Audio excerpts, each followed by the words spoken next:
Who controls the past, controls the future.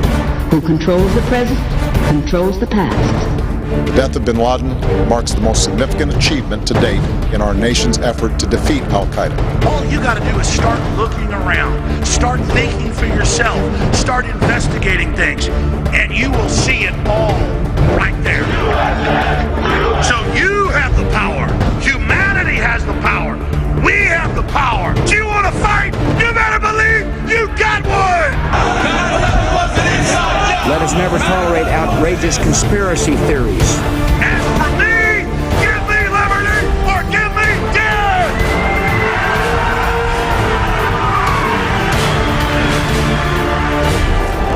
The answer to 1984 is 1776.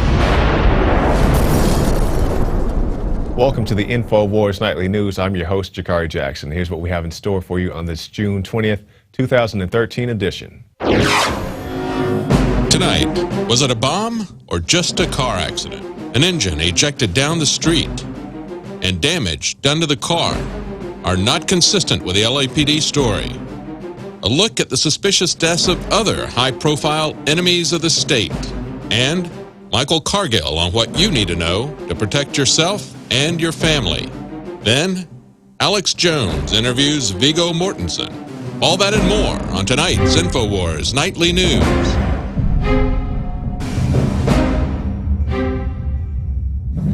And welcome back. Top story headline: evidence indicates Michael Hastings was assassinated. Now, this is something that was talked about on the Alex Jones radio show, and we'll show you those clips in just one moment. But let's go to the article first. For all normal reasons, which account for virtually all car fires in modern cars, the fire would have started when the engine compartment progressed slowly down and scorched the hell out of the paint before ever reaching the gas tank. And keep in mind, the damage done to the car was not consistent with the LAPD story. Will go on. Whenever I'd been reporting around groups of dudes whose kind of job was to kill people, one of them would usually mention that they were going to kill me, said Hastings. Now, as I alluded to earlier, Alex Jones and David Knight talked about this at great length on the Alex Jones radio show, so here's their in-depth report.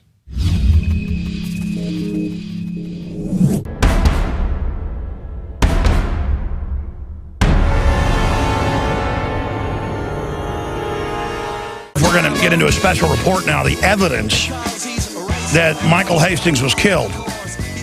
And now the media will go along when they burn down a cabin with somebody in it, when they shoot somebody in the top of the head during questioning at their house. It's not being questioned. And that's when you go into a real tyranny. They'll start killing thousands of people. They'll start arresting people. And at that point, media and journalists have to start taking precautions to protect ourselves. And then if it goes too far, things go on the offense. That's the only way to stop things like this. And they want to start a war. They want to have a secret war against journalists. They've been having one with the whistleblowers, all of it. I mean, if they kill me, folks, you know who did it, and you know what to do. Just going to leave it at that. Now, David Knight, you're here with us. One main reason they haven't killed me yet, and they've beat me up and threatened to kill me plenty of times, is they know if they kill us, I have a media organization left behind. That's why you're here, buddy. I've told the crew that privately. You're here, so if they kill me, it continues on. And I want justice. I want reporters there. If they blow me up, they put me in a room with a hooker. You guys work with me. You know I don't do that stuff. That's right. They killed me. Yeah, all right. They killed me, period. I don't do drugs, none of it. So bottom line, if this happens, they killed me. This is so obvious. We've got newscasts that are local, but not on the national news, where explosion, engine flies down the road. I mean, this is incredible. We're going to get to that. This is a short segment. We're going to have you in the long segment coming up. This is a larger subject of political assassination. But, I mean, this thing absolutely stinks to high heaven. You know, last night when I was getting ready to do the nightly news, I started looking at this, and I didn't even get into why this might happen. I mean, didn't even get into the conspiracy theory aspect of it. I'm just looking at this as an accident, and it made absolutely no sense to me. You know, first you hear, oh, it's a fiery crash, high-speed crash. He hits into a tree, and the car catches on fire and burns. That's the way people typically die in a fiery crash. They get pinned in a car that then is somehow compromised mechanically. A fire starts, they can't get out, and they die. That's not what happened here. If you look at the eyewitness report, the only one they've got is a guy named Luis Cortez. And he says he's driving down the road, sees a car coming at him at high speed, and it jackknifes. Now, I don't know exactly what that means, because jackknifing is typically what you're talking about a truck doing, this articulated semi-trailer. But he said jackknife and pieces flew everywhere. And you look at the report. That's an explosion. Yeah, it's an explosion. If you look at the report from the people that were there, they said that it sounded like a bomb, shook their whole house, rattled their windows. And then another guy points to the engine that he said flew 50 to 60 yards down from the point that it had stopped. And it makes absolutely no sense that an engine is going to fly out of a car at a right angle to the point that it's going when it hits a tree. Then if you look carefully at the pictures, you see that the car is not really crashed. It came to rest up against a tree. Yeah, it's not even really run into the tree. It's up against it. Yeah, it's up against it. It's kind of beside it. You can actually see the car's exploded. The engine's flown down the road. And you can see the nose, what's left of the frame of the car, sticking out beyond the tree. So it's kind of like it's beside the tree after the fire is out. You can see this in this picture from the LA Times. And the nose of the car appears to be sticking out from beyond the tree. The fire seems to be concentrated around the passenger area, but there's absolutely no way that the car is going to veer off to the left or to the right. And well, I've seen 100 photos of car bombs. That's what they look like. Right, absolutely. Absolutely. It was a tremendous impact there. But the car was not compromised, as you would expect when it hits a tree. And the fact that the engine flew down the road, and the fact that this one person who saw it said the pieces went everywhere, I mean, that tells you that it blew up while it was going down the road. It did not hit a tree, catch on fire, and then... We're going to get more into this and get into the statistics, but tell people about this clip. This clip this is from the Nightly News. So we had this last night. It was a local news story that had this on there, and you'll hear the eyewitnesses' reports on here. Let's take a look at that clip. Rolling Stone magazine called Michael Hastings a fearless journalist who refused to cozy up to power. His death at 33 came by way of a fire-fueled and explosive crash. It sounded like a bomb went off in the middle of the night. My house shook. The windows were rattling. I couldn't have written a scene like this for a movie where the engine flies from the car, which was about, 50, 60 yards up, right down here to this telephone pole. Unbelievable. And in the national news, it's no foul play, ran into a tree. They blew that car up. Maybe we should say a car crashed into the Oklahoma City building. Yeah. Right. A car did. Well, and when you look at that picture, the engine doesn't look like it's on fire, right? No, it's been blown out. It's been blown out, and it looks like it's going back part of the transmission there. You see the alternator. Well, you're an engineer, but you notice it's all aiming back from its trajectory being blown out. Well, you're not gonna send the engine down the road at a right angle to the point at which it hits a tree, even if it hit the tree. But when you look at the pictures again, you don't see the body being smashed up against a tree. And so when we looked at this last night, they put the bomb in the dash. You can see it right there. So it blew back towards him and blew the engine out the front. That's right. Then the car flipped down the road up against a tree. That's right. Absolutely. Seriously, when I talk about people know what to do if they start rounding us up, disappearing us, I have worked as hard as I can to be nonviolent. I have done everything I can. And if they kill me, I don't want people to just go out and randomly, be violent. I want you to aggressively get the word out. Because I'm not afraid to die. I'm afraid of these people running the world. Because once you give into a mafia culture, it just starts taking over and expanding until there's no society and you collapse like all those third world countries. And then the argument is, well, even if you're not a bad person, work with the evil because you'll have a better lot in life. It's the disease of our civilization. And obviously, if they start disappearing people in the night, Alexander Solzhenitsyn talked about it, how they burned in the camps later wishing they would have done something. I don't think we've gotten to that point yet, but we need to have a real debate, not just about NSA spying and persecuting the Tea Party with the IRS and persecuting pro-life groups who stand up for little babies. Look how evil these mafia people are. That's all it is we're being muscled. They are killing people, and David Knight covered it last night. Authors come out, with the history, and the New American Magazine wrote about it, about how the Pentagon admits their main tool now is assassination. Well, it's been like that for at least 60, 70 years. I mean, I know a lot of Army officers, Texans, who were in secret assassination groups here in the U.S., and it's not like the people I know are something special, ladies and gentlemen. It's giant. Do you understand that? And they have got, let's be conservative, more than 10,000, I would guesstimate, current domestic assassins that are Army, Navy, you name it. When you become a Navy SEAL or Green Beret or any of this stuff, or even Delta Force, then there's levels above that, okay? And those levels are called the dark side. And it's the narcotics, it's all of it going on. And these are like made men. I don't know if you can tell the story about your Navy SEAL friend. You were just telling me, oh, you don't want to tell it? No. But I mean, these guys, it's disgusting. It's not cool. It's not tough. And they kill each other, too. I mean, no doubt they did a hit on Chris Kyle. No doubt all this stuff's going on. They will flush you down the toilet in a minute. Remember, hundreds of thousands of Gulf War troops got the Gulf War illness. At least 50,000 have died in the 20 years since. They knew when they detonated those 200-plus chemical dumps that it was all going to rain down and soft kill people. And that's now confirmed for 20 years, the brain stems. It's back on the New York Times last Friday. Again, you do not want to, there's no honor in this. And it's cowardly to blow up this journalist. I know he lied to McChrystal and said it was going to be a puff piece. And in their mafia rules, let me tell you, I would not be let in by the Pentagon to something and lie to them. If I told somebody I'm not going to expose any of your confidences, because reportedly that's what he did. Because, I mean, it's not just that. I don't tell people I'm going to do something and then not do it. I'll tell the globalists I'm going to try to bring them down. I'll tell them I'm coming for them. In these mafia rules, this is how they operate. I'm telling you, you mess with their families or you work with them and then lie to them, and that's what Hastings did, you're free game. Now, I'm not saying it's good they blew him up, but it's another issue here. If they can burn down somebody in a cabin, say they did it, and then not get in trouble, and they can say that they're going to kill people and blow them up, and people see a bomb go off and kill Pat Tillman and then kill 5 members of Private Lynch's unit who said that she was cowering in fear. They went out and killed them. And I told Lynch through channels, I said, you better go public and say it was all a lie. They'll kill you next, like Pat Tillman. She went public and said it was all a lie. That's the only reason she's still alive, folks. This is how they operate. You mean nothing to them, okay? Now, you've got the floor. Break all this down. Go over the history of it, what we're facing, and then that... Well, Alex, like you were just talking about, the L.A. police, what they said in the case of Chris Dorner, and how they were caught even...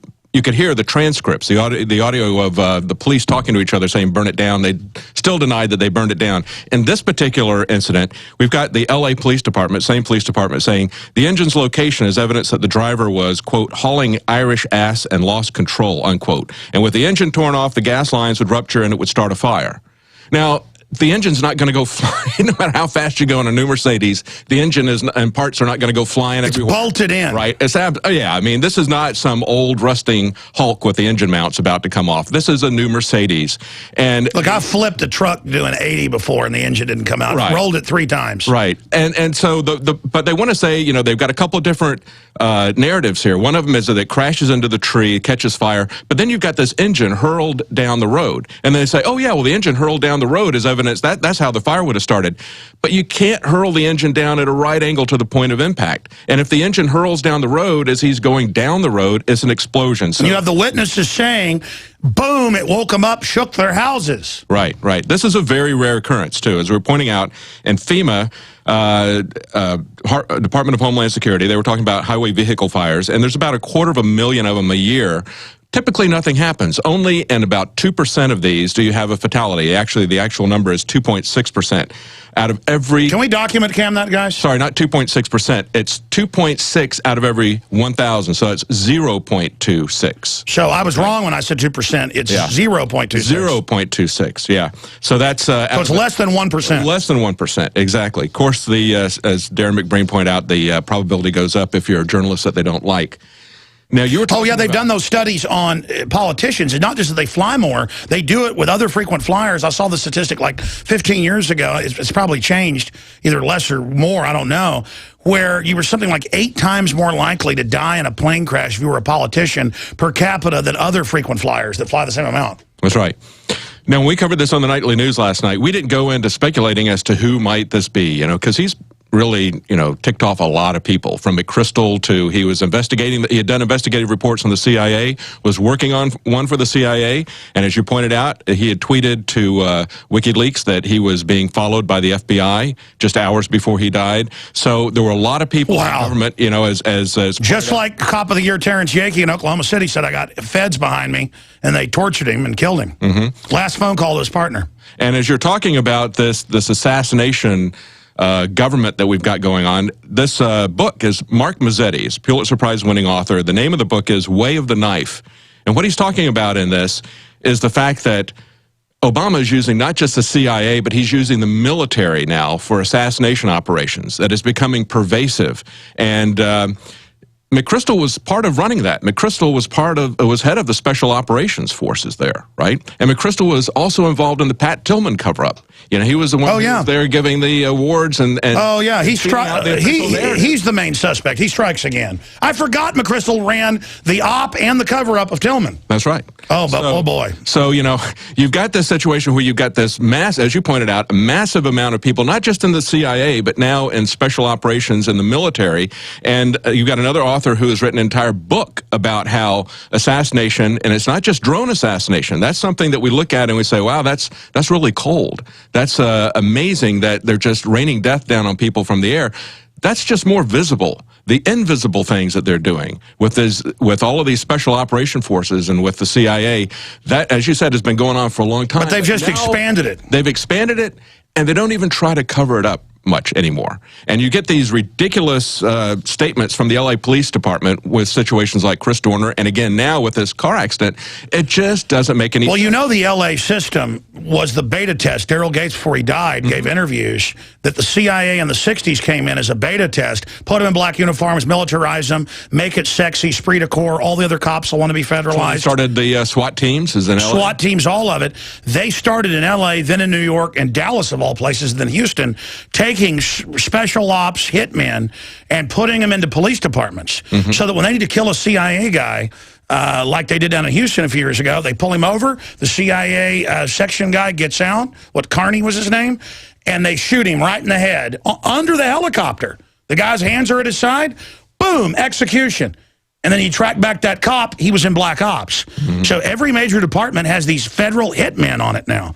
Man, and they're not even feds. They work for foreign banks. I mean, this country's just in so much trouble. And what's amazing about it is, like you said, you can get a video of it. You can get audio recordings of it. You can look at where the engine is, where the car is, the condition of the car. None of the witnesses saying it blew up. Yeah. And it's because I've seen cars crash outside my house, run into a tree, people have been hurt, killed. Everybody's seen it. You hear, it's a big noise, yes, but it doesn't shake your house. Only the explosive wave by high explosives sends that. That's right. But even if it had been an explosion because of gas lines, the engine was ejected down the road. The engine is not on fire. Gasoline doesn't send those explosive waves, though. Right. You talk about a smoking gun. I mean, there's no smoking engine. That car was just really engulfed in flames, but the engine is down the road, not touched. So, I mean, that... And the witnesses are saying it's driving down the road. I saw one where it's driving and bursts into flames. Yeah, that's what the witness says. He says, I was just coming northbound on Highland, and I saw a car going really fast. All of a sudden, I seen it jackknife. I just seen parts fly everywhere, and I slammed on my brakes and stopped and tried to call 911. That's Luis Cortez. That's the eyewitness report, the only eyewitness report, because this happened at 4:30 in the morning. Now, statistically, it being L.A., it was probably the police that loaded the bomb. Yeah, but that's usually, it's kind of like a turf deal, and they get their payment, and that's how it works. Well, I tell you what, I mean, the L.A. Police Department, especially after the Dornan case, they just don't have any credibility. They're the Gambinos. Yeah, absolutely. Look, I have had dinner with retired detectives and people that are basically with the Vikings. They made movies about that. It's real. And they're just like, of course 9/11's an inside job. Of course they blew it up. I mean, they're like, what do you do? Everything's a mafia. I've been to a bunch of parties with them. I know some are famous cops. I mean, it's like, of course, it's all a big joke. I don't think this is cute. I don't want my kids growing up in a country like this. No. And it is really frightening that they can just do this out in the open and deny it, and no matter how ridiculous it is. Another story that broke yesterday was the TWA Flight 800. a new documentary coming out where they've got 6 investigators who were shut down by the FBI when this happened. They arrested journalists. We need to get them on, who snuck in and got the samples in the hangar. It was an explosive, continuous rod warhead. That's right. And in that case, you see the FBI is going out and interviewing people and just not putting down an official transcript, putting down a summary, not showing the summary even to the witnesses to say, did we get it right? I mean, they just went through a perfunctory. There were 700 Army and Navy witnesses to the missile. Yeah. They were having a drill then. Yeah, exactly. And you got transcriptions of airline pilots. Of course, you know the plane was loaded with Egyptian military officers. No, I didn't know that. Yeah. Yeah. Got to show you this. The rise of the killer drones, how America goes to war in secret. Michael Hastings, an inside look at how killing by remote control has changed the way of flight. Yeah, these are the articles. And here's a drone strike from above. See, the wheels are still intact?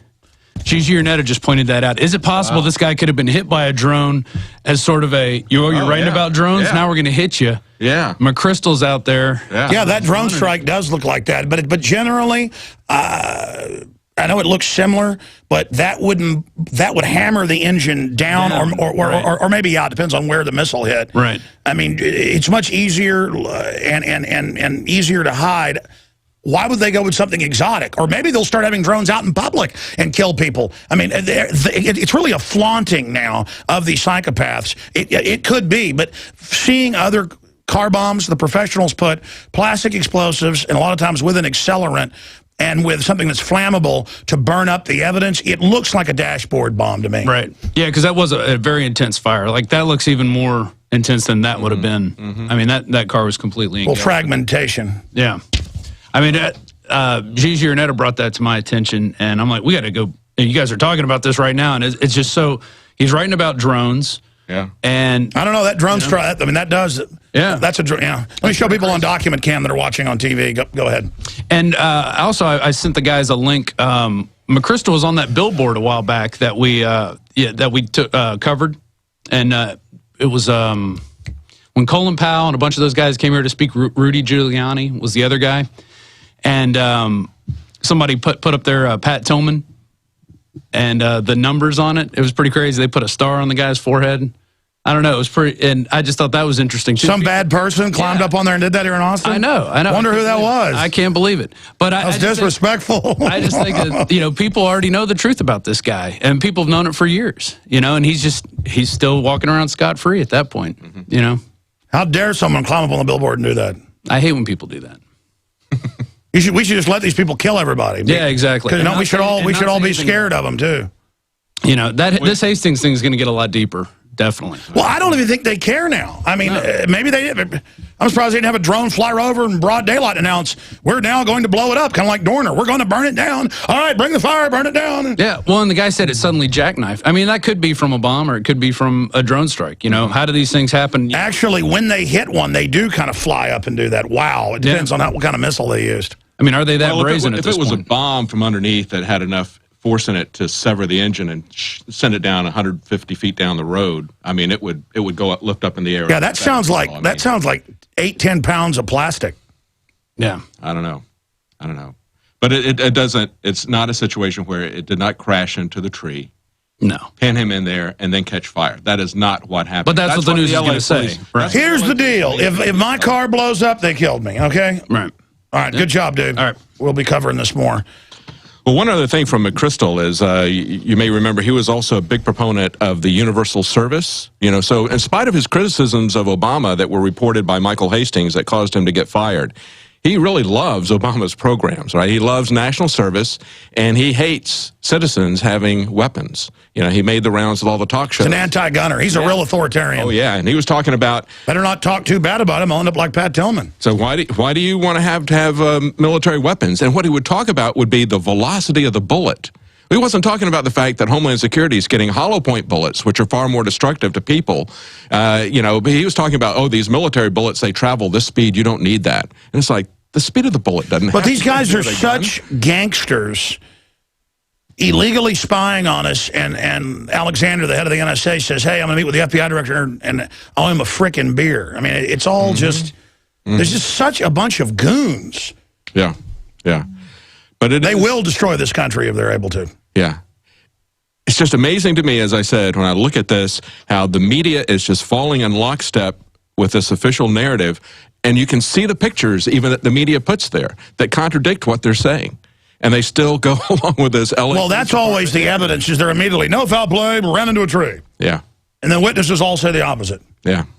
Yeah. And again, he tells WikiLeaks, I'm being followed by the FBI. I gotta get this out quick. I mean, it'd be like, the government's following me. Oh, my car blows up. It's like, oh, nothing to see here. Go on to sleep. Well, and I mean, will the media stand up, you prostitutes of the globalists, shelling out your families, even as they kill you?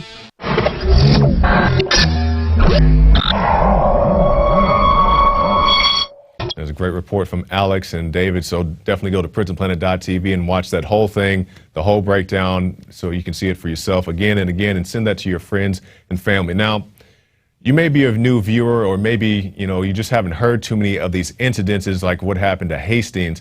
These are not isolated incidents. That may have been the first time I've ever heard of an engine like flying down the street or so forth. That's not a NASCAR race, but this isn't anything new. So we're going to break down for you just a small sampling, about 10 or so incidences of people who mysteriously committed suicide and so forth under very fishy circumstances.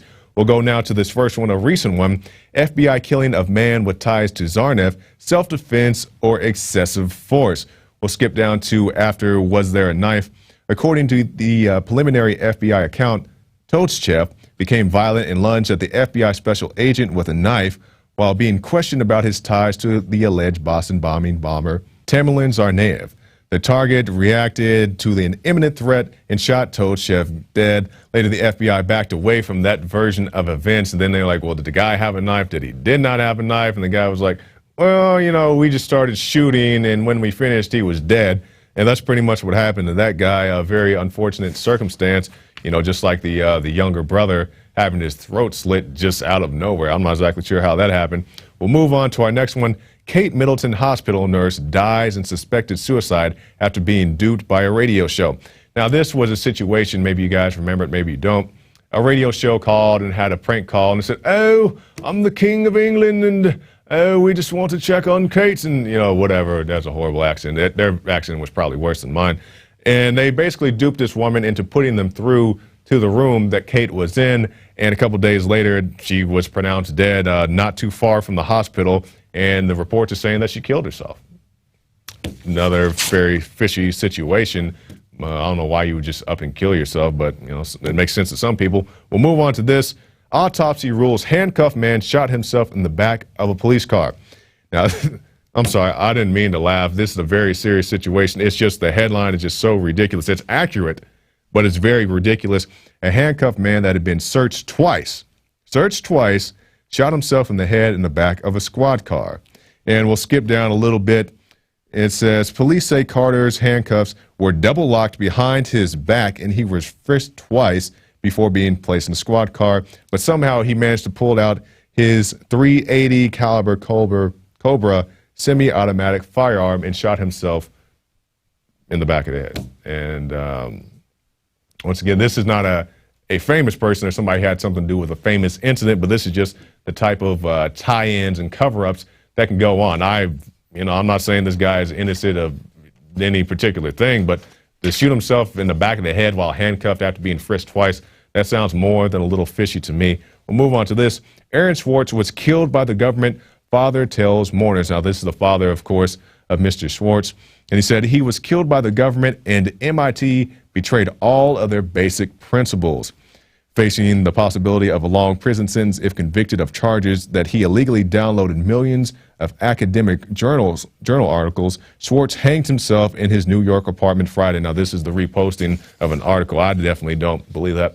And keep in mind, Swartz was the type of guy that he didn't run from a fight. He was facing, a lengthy prison sentence. He was offered a plea deal of 3 months and said no to that. So why you would turn down a plea sentence of 3 months and then go and kill yourself, I don't exactly understand. 3 months isn't all that. I mean, I wouldn't want to be locked up for one day for something I didn't do, but 3 months versus 30 plus years isn't that big bad of a deal. Now we're going to move on to Terrence Yankee. Now you can see right there at the top of the page, you may be familiar with him from A Noble Liar, a video we sell in the Infowars shop. Mr. Yankee, well, I just want to read. Let's scroll down a little bit and we'll go on here. On May 11th, 1996, the New York Times ran a story with the headline, "A policeman who rescued 4 in bombing kills himself." Now, just in case you don't know, Mr. Yankee, he was a first responder during the Oklahoma City bombing. He rushed in, he saved, like I said, 4 people or so. And then some things started happening. Maybe he saw a couple things that he wasn't supposed to see. And the article goes on to detail his very graphic and brutal, quote, suicide. I don't believe that for 1 second, but the suicide, if we can go back to the article. He said he was said to have slit his wrist, his neck, causing him to nearly bleed to death in his car, and then miraculously climbed a barbed wire fence. And then he was reported to have walked over a mile in distance through a nearby field and eventually shot himself through a very unusual angle.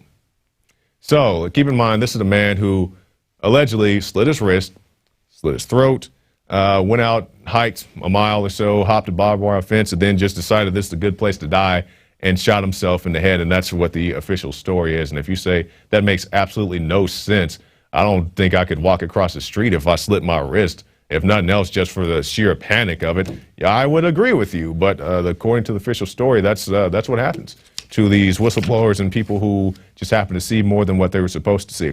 We'll move on now to D.C. Madam predicted she would be suicided. Now, this is somebody who was a regular guest on the Alex Jones radio show. And let's go down to the second paragraph. "If taken into custody, my physical safety and most probably my life would be jeopardized." And she said this in 1991. She said, "Rape, beating, maiming, disfigurement, and more likely murder disguised in the form of just another jailhouse incident or suicide await me." And we'll scroll down a little bit more. Fraley had threatened to release the names of well-known clients to her upscale call girl ring, including those of one Dick Cheney. So when you mess around with these big, powerful guys, people like Cheney, and I'm not, maybe I shouldn't call Cheney big and powerful, these infamous guys, death could be easily a coming for you. And I remember hearing Alex Jones talk about this, not just him, but other people as well. We'll move on to this. "Only eyewitness to Breitbart's death disappears." Now, this article details not only the death of Andrew Breitbart, but also his coroner. And I believe that's in the first sentence up there. It says, "Following the suspected arsenic poisoning of his forensic technician." So there's another guy. But let's go down to the second paragraph. 26-year-old Christopher Lassiter saw Breitbart drop dead like a sack of potatoes on March 1st. Hours before Breitbart was set to release a damning video that showed Barack Obama fraternizing with the Weather Underground terrorist Bill Ayers. And if I remember correctly, Bill Ayers is now calling Obama the terrorist. So that's a very strange turn of events. But there you go, Mr. Breitbart dropped dead, just like the article says. He had some very solicit, maybe that's not the word, the very infamous footage of Obama, photographs and so forth, saying that he was affiliated with various groups, and he just ends up dropping dead like a sack of potatoes. And also his coroner died. And I believe it was reported at the time, it was just hours after he died, they said, "Oh, we know the exact cause of death," just hours after he died. But keep in mind, when you have situations like a Whitney Houston or Michael Jackson, situations like that, they're very calm and collected, and it takes a while for the actual cause of death to come out. But you have a situation with Breitbart where, he's barely cold, and we know it happened exactly like this. That's a very fishy telltale sign, and also how the coroner just up and dropped dead. Now we're coming to the end of our segment here, but let's go to this one. Coroner Gary Webb's death confirmed as a suicide. We'll scroll down a little bit. New York. The death of investigative reporter Gary Webb has confirmed as a suicide, according to a coroner's statement. The cause of death was determined to be a self-inflicted gunshot wounds to the head, and that's a statement issued by the Sacramento County Coroner's Office. Let's pause right there. To shoot yourself in the head with a semi-automatic firearm once is a great accomplishment, but to do that twice is just so beyond me how you could do this. And I'll go back to the article, and it's just baffling. Out of all of these suicides and alleged suicide, I should say, it just really gets to me how anybody can believe that a man shot himself twice in the head with a semi-automatic firearm, and then have people believe it. Or if you dare question Mr. Webb's suicide, then you're a kook, you're crazy. And of course, Webb gained national attention in the 1990s when he was writing a series of articles in the Mercury News linking the CIA to Contras and so forth. So there you go, guy shooting himself in the head twice, people slitting their wrists and throats and then going jogging for a mile. Who else? People shooting themselves while handcuffed, people hanging themselves after they said, no, I'll fight you to the death. That's the new normal. And now we have Mr. Hastings to add to that list. A gentleman who was driving in his car, regardless if he is driving fast or not, allegedly struck a tree and his car burst into flames. I'm waiting for that statement from Mercedes claiming that their vehicles don't spontaneously combust. I'm definitely sure that will drive down their ownership if they can't get to the bottom of that one. So let's look at those pictures, and you can see it right there. That thing fell into a burning ring of fire. That thing is lit up. You got shrapnel and so forth. Let's scroll down a little bit.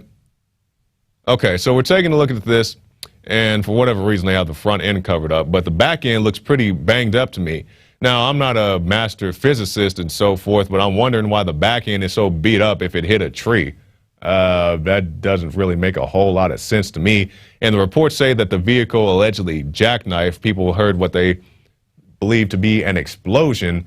And as David Knight pointed out in that report earlier, jackknifing is usually for trucks and big, heavy vehicles, not your smaller Mercedes types. So it's a very curious situation. I'm just looking at that picture right there. Very curious why the back end is so beat up. And also Mercedes, if you want to sell another car, you might want to tell people that your cars don't spontaneously combust, even if they run into trees at high speeds or whatever. It's very unusual. Just think about a NASCAR race. How many of those cars, they may spark, they may, shoot out a few little sparklets, but they don't just bust into flames very rarely, I'm pretty sure. But that's what they're saying happened to this vehicle. Makes absolutely no sense at all. Now we'll move on to the final segment of our show. We're going to move on to this. Microsoft changes its mind on Xbox One's used games and always-on policies. Now, if you remember, they were once saying that the Xbox had to be always on, permanently connected to the internet. And we'll look at some of these bullet points here. And it said it once had to be plugged in 24 hours a day just to play. And they said, we'll get rid of that.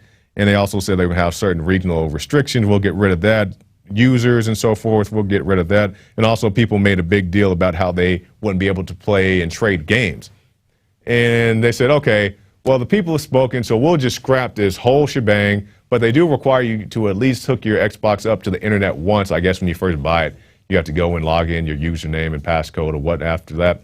But after that, you can use it free as you see fit.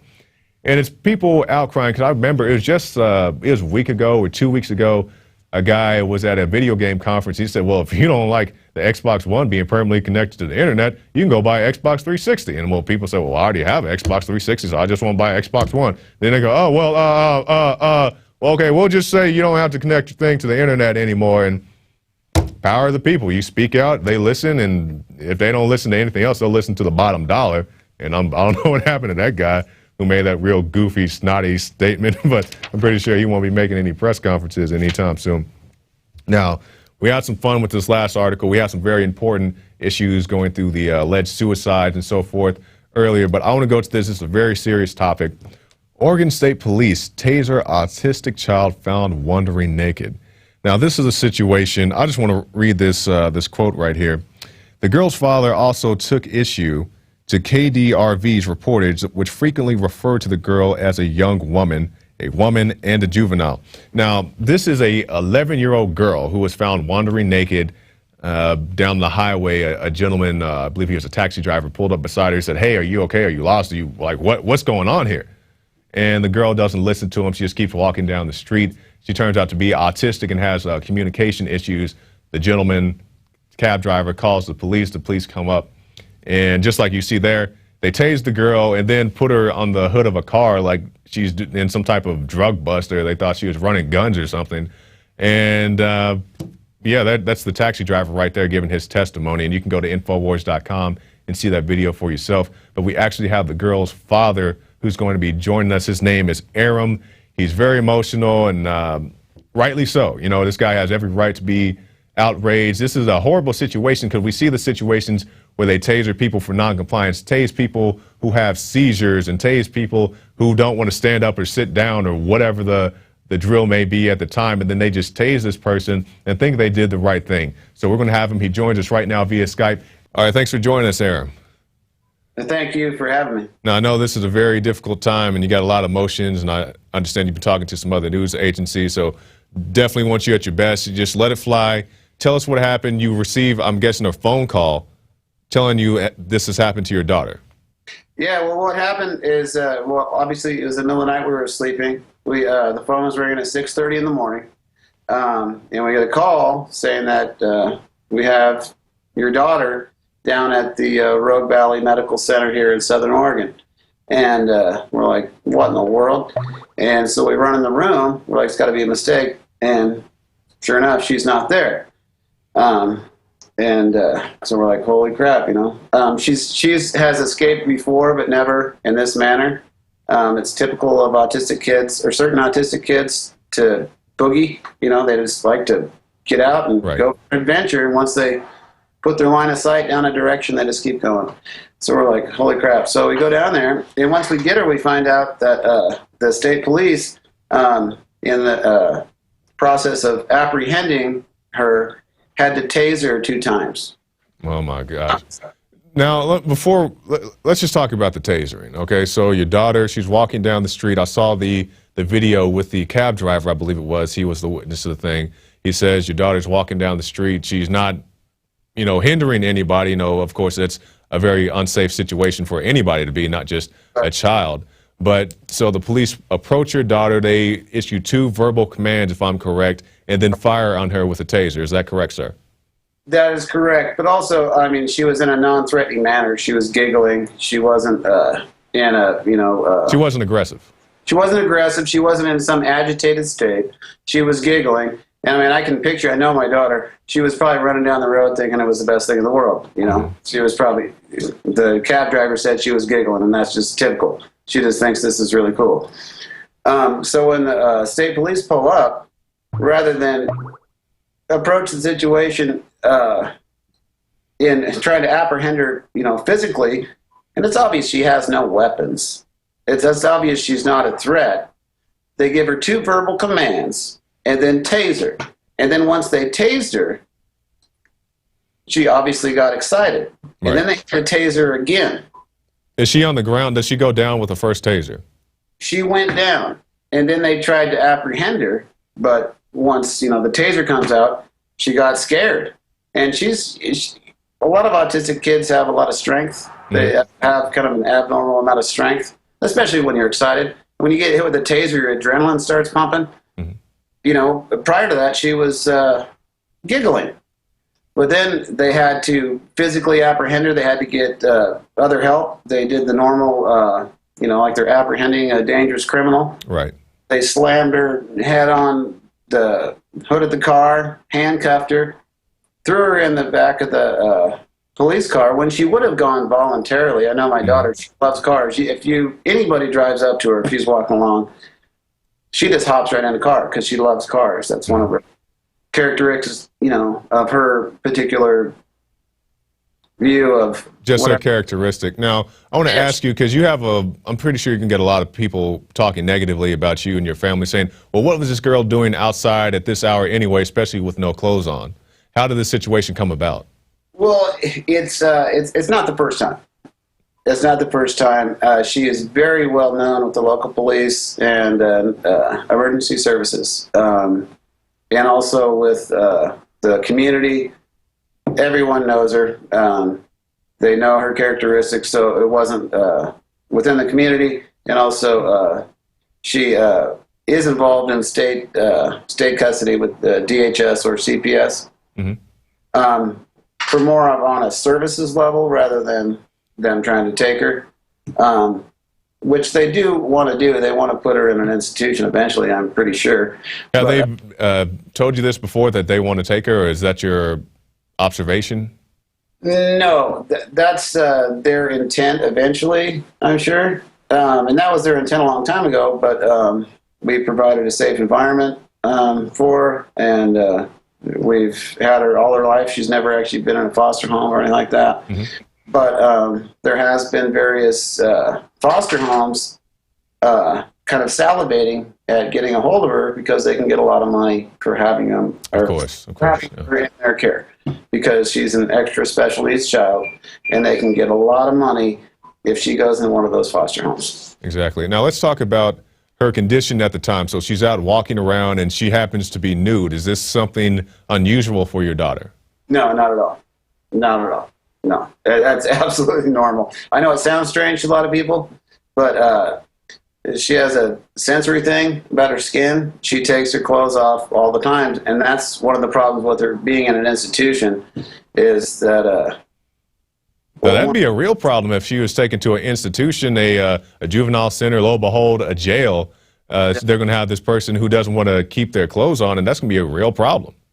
it's going to be a real problem, because most of these institutions that they keep these kids in are also, you got to worry about the staff, you got to worry about the other, the other clients. It's a real problem. She's a lot better off at home than in an institution. I can guarantee you that, and a lot safer, even though these things might happen. But they're still going to have the same problems in an institution unless they lock her down completely and basically imprison her. So, and some people's argument as well, it's better to imprison her and save her life than let her have a life with her family and, have some risks. There's going to be risks with a child like this wherever they are. It's a struggle. We had an emergency meeting about it with the state, and the state has actually been pretty supportive. I'm not sure if it's because they don't know where to place her and they don't have the funding, or if it's because they're genuinely concerned. I'm hoping that it's there. Over time, there has been a community of people like her teachers and a community of people that have really kind of surrounded her and supported us. Yeah, and supported us against the state, because I've had experience with the state on this level. DHS, it's here in Oregon, but it's basically CPS. Oh, yeah.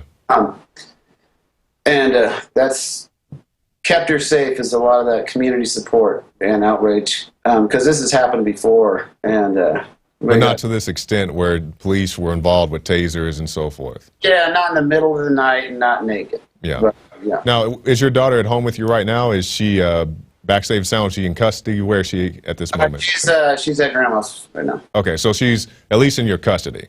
She's not of the state right now. No, no, she's in our custody. Yep. Okay. Now, I want to ask you, sir, this is obviously something that's very near and dear to your heart, something that you are very emotional about.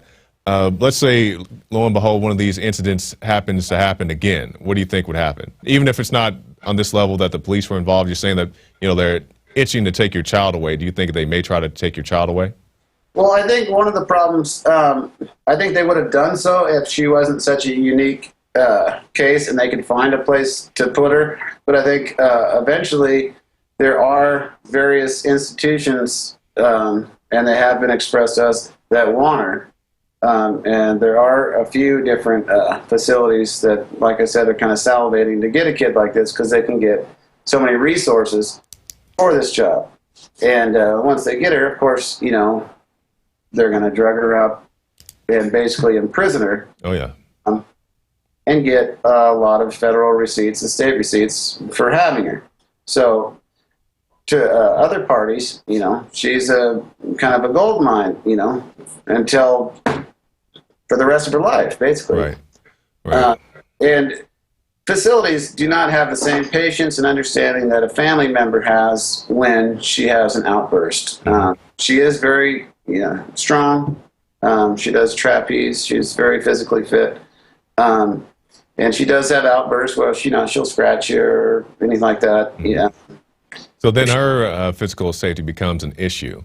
Even though she's a child and she may lash out, then she has to deal with an adult supervisor. And I know your time is short, and also this is very emotional for you. So we're going to wrap this thing up. And also, I believe we're going to have you on the Alex Jones radio show pretty soon. But I just want to ask you this question. What do you think about the local news coverage? Could I watch the clip where they were interviewing the cab driver, and they kept referring to your daughter as a young woman or a juvenile? Your daughter is 11 years old. Is that correct? Yeah, she's 11 years old, and that wasn't the first time. We'd already complained about it in the when we read the first emergency services article in the paper, where they referred to her as a late teen and a woman. And we called up and said, look, this is not a woman. This is not only an 11-year-old kid, but a handicapped kid at that. Right. And they followed up with a news segment where they still called her a woman. Now, the last time I checked, an 11-year-old kid is not a woman, especially one that is handicapped. Right. Handicapped. So it seems to me like they want to call her a woman to somehow kind of create an atmosphere where it's okay to tase an 11-year-old kid. You know? An 11-year-old is not a child. It's not even a teen. And they have the audacity to call her a young woman, a woman, I guess in some reports put it, a juvenile, so forth. But she's an 11-year-old little girl. She's a little girl. She's a little girl, and mentally she's even littler. You know, she is not a woman by any stretch of the imagination. Exactly. Now, I know your time is short. Can you just give us your closing thoughts? Well, I think that police training has really gotten to this level where they don't really care about who they're interacting with. They just react in whatever's the most convenient, easiest way to deal with whatever they're dealing with. And if that means tasing or shooting them with a gun, then that's just how they react. And police never are concerned with dealing with people as people. They look at everybody as a potential criminal that might hurt them, so it's better to shoot them first rather than kind of be diplomatic and deal with the situation. It's just oh, here's someone that's naked running down the road, tase. And if that didn't work, you know, what, would they have shot her? Isn't the taser the primary barrier between shooting? So what's next? You know, that didn't work. Police tactics really need to get some additional training on dealing with handicapped kids, because there are thousands and thousands of kids, just like my daughter, across this country right now. Right. Autism is an epidemic. Now, let me, I know I said that's the last question, but let me ask you this, because you'll get a lot of critics out there and say, well, they tased her, but he would have thrown a fit had the cops come up and maybe grabbed her or put their hands on her. How do you think the situation should have been resolved? She ain't like that. I mean, she's not afraid of strangers. She doesn't care about if you're a stranger or whatever. You can walk up, grab her hand, and get her in the car, no problem. So you would have been perfectly fine if the officer, you know, even if she was non-compliant verbally, which you say she has difficulties in that area, but the officer came, took her by the hand, maybe even gently nudged her by the shoulder, said, hey, get into this police car. Would you be fine with that scenario? Well, absolutely. I'm happy that she's home safe, even though she was tased. I'm just happy that she's home safe. So it's kind of a mixed emotional thing. It's like, okay, well, if you had to tase her to save her life, okay, fine. I'm just glad she's home and she's safe, and I'm appreciative that the police were there. I mean, when you need the police and they're there, it's a wonderful thing. But some of their tactics and training really need some work. You know, it's mixed emotions. Right. Well, I got you, and I definitely appreciate your time and look forward to seeing you on the Alex Jones Radio Show very soon. All right. Thanks, Shikari. All right. Thank you, Aaron. And there he goes. And like I said, he will be joining us on the Alex Jones Radio Show very soon, so be sure to tune in for that. Now, we're going to go to a clip. This is a clip a caller called in. He said, hey, have you guys seen this? This is Senator Rockefeller at a roast of Pat Buchanan saying, hey, you need to join the New World Order. You know, I think Pat's coming quickly. Soon, I think he's going to be in a position for the Trilateral Commission. And if he shows promise beyond that, there's Bilderberg. World control, Pat. Settle for nothing else.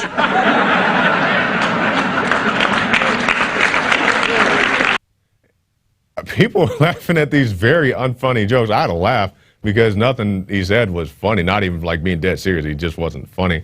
I guess they had the big telescreens, applause, laugh, or whatever it said. And I'm very curious. I believe we're to the point now where the mainstream media admits that there is a Bilderberg. This guy was joking about it back in 1991. Not just that, but the Trilateral Commission, which I hope people accept the Trilateral Commission of actually existing. But this man was making jokes about it back in 1991, but it never existed until, you know, BBC decided to make fun of Alex Jones for covering it. But that's the media coverage we're dealing with. Now, we're going out to our quote of the day. This is a very good quote. John Bound found this. It's really pretty good. Let's take a look. This is from Michael Hastings. The simple and terrifying reality forbidden from discussion in America was that despite spending $600 billion a year on the military, despite having the best fighting force in the world has ever known, they were getting their asses kicked by illiterate peasants who made bombs out of manure and wood. That by Michael Hastings. And he makes a very good point here, because people think about AK-47s, AR-15, small arms, as they're called, and they say, well, you can't defend yourself from a foreign government or maybe even a local government using these things. Let's say if Russia decided, hey, we just want to come in and storm Florida for whatever reason. They say the people in Florida can't defend themselves with AK-47s and AR-15s, because what if the Russians have drones, or they have tanks, or they have this, or they have that? Think about people in Afghanistan, people in Iraq who are using old, busted up AK-47s that, lo and behold, still work, but they're able to fight off this threat using these, outdated weapons, because it's not so much the weapon, it's the holder and also the intent of the person. Because you think about a occupying army, this is their GI Bill. This is how they're going to send their kids to school, retirement fund or whatever else. When you go and occupy somebody's country, you're living in their backyard. So when you build this big giant base, like, hey man, my goat should be out there grazing across the field over there that you just built your big thing on, and then you shot my uncle last week because he was wearing the wrong kind of thing on his head. And people get mad about this kind of stuff, and they have a will to fight, and it works great for the people in Afghanistan and all these other places, the Syrian rebels, which I don't support one bit, but you see these guys out there being effective with their AK-47, so those things obviously work and are able to keep people at bay.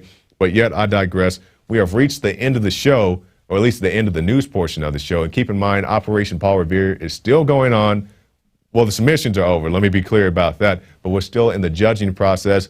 So be encouraged. I believe they're going to announce it, actually, the winners at the end of July. So stay tuned for that. We'll be doing updates and having more people on the show to talk about their great films and what motivated them to make them. So stay tuned for that. But the end of July, I believe, is the actual announcement for Operation Paul Revere. And also, that's a good thing, you can go to Paul Revere at Infowars.com and send us your favorite video. And we're requesting that you only send one video per email. You can send multiple emails if you choose, but we do ask you to narrow it down to at least your top 2 or 3 and just say, hey, I think this was best. And not just tell us what you think was best, but tell us why.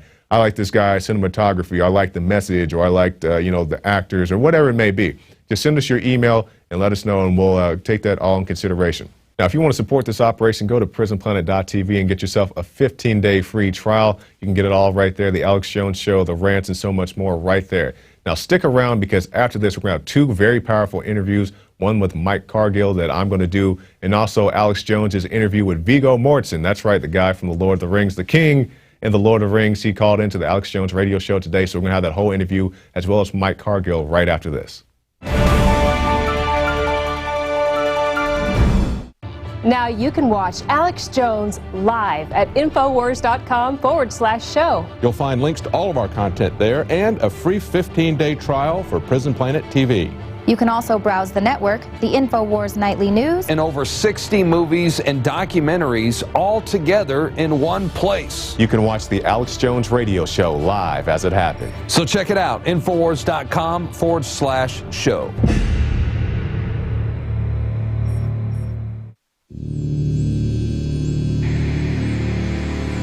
Are we choosing our own paths, our own destiny, or has it been pre-selected for us? C.S. Lewis said, when training beats education, civilization dies. We need to always be cognizant of, as a free society, that information can be used as a weapon. Barrier to discovery is not ignorance. It's the illusion of knowledge. We are seen as nothing but biological androids. To gain control of education in America, not for a philanthropic purpose, but to change the thinking of the American people. From the time we're very young, we're taught to, worship authority, basically, because that's our key to survival as young children. Discover the history, the present, and the future of mind control. From compulsory state education to the Hollywood media brainwashing machine, we are kept in perpetual bondage to the ideas that shape our actions. In the CIA, scientists could actually film people who had been surreptitiously dosed with LSD. There's a brain entrainment process that takes place. That gives the government free rein to create whatever story or narrative it wants to create. Whatever the public face of something is, whatever they're talking about publicly, there's something else over here they're probably not looking at. How to engineer the opinion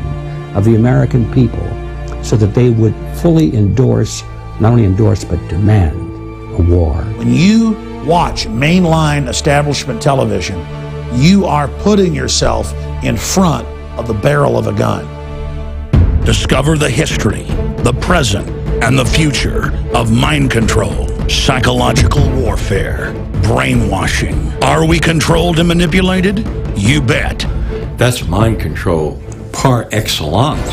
Find out how deep the rabbit hole really goes with this new groundbreaking documentary film, State of Mind. Available exclusively at Infowars.com. The important thing about the Pro One filter today is that the material we use for removing fluoride and other heavy metals now will remove the latest form of fluoride called hydrofluorosilicic acid. There's no other fluoride reduction filter out there that will remove that type of fluoride. And it's extremely important because today we're hearing more and more cities are using that form of fluoride. We've been having medication forced on us through the water system for quite a while. Most people don't realize it. Most people don't realize the negative effects of fluoride. There's a wide range of health effects that are attributed to fluoride. Bottom line, why should somebody get this new Pro One Pro Pure filter? The reason to buy the Pro One, it's an all-in-one filter. It's convenient, easy to use. It doesn't require the add-on fluoride filter. And in addition, this filter removes the latest form of fluoride called hydrofluorosilicic acid.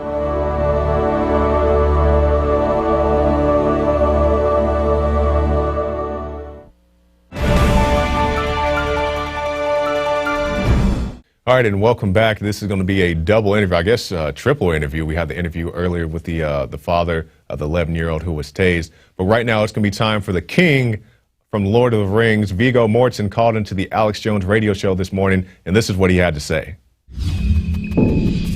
We are joined by someone who's actually on set, and we appreciate him taking time off to come on for some humanitarian purposes in a film that he's promoting, dealing with just unbelievable horse slaughter, but he's also dealing with a lot of other social issues, and that's Viggo of course, Lord of the Rings, Viggo Mortensen, of so many huge films. I am a giant fan. My wife is a huge fan. Everybody I know is a huge fan, and he joins us. Where do you join us from, sir?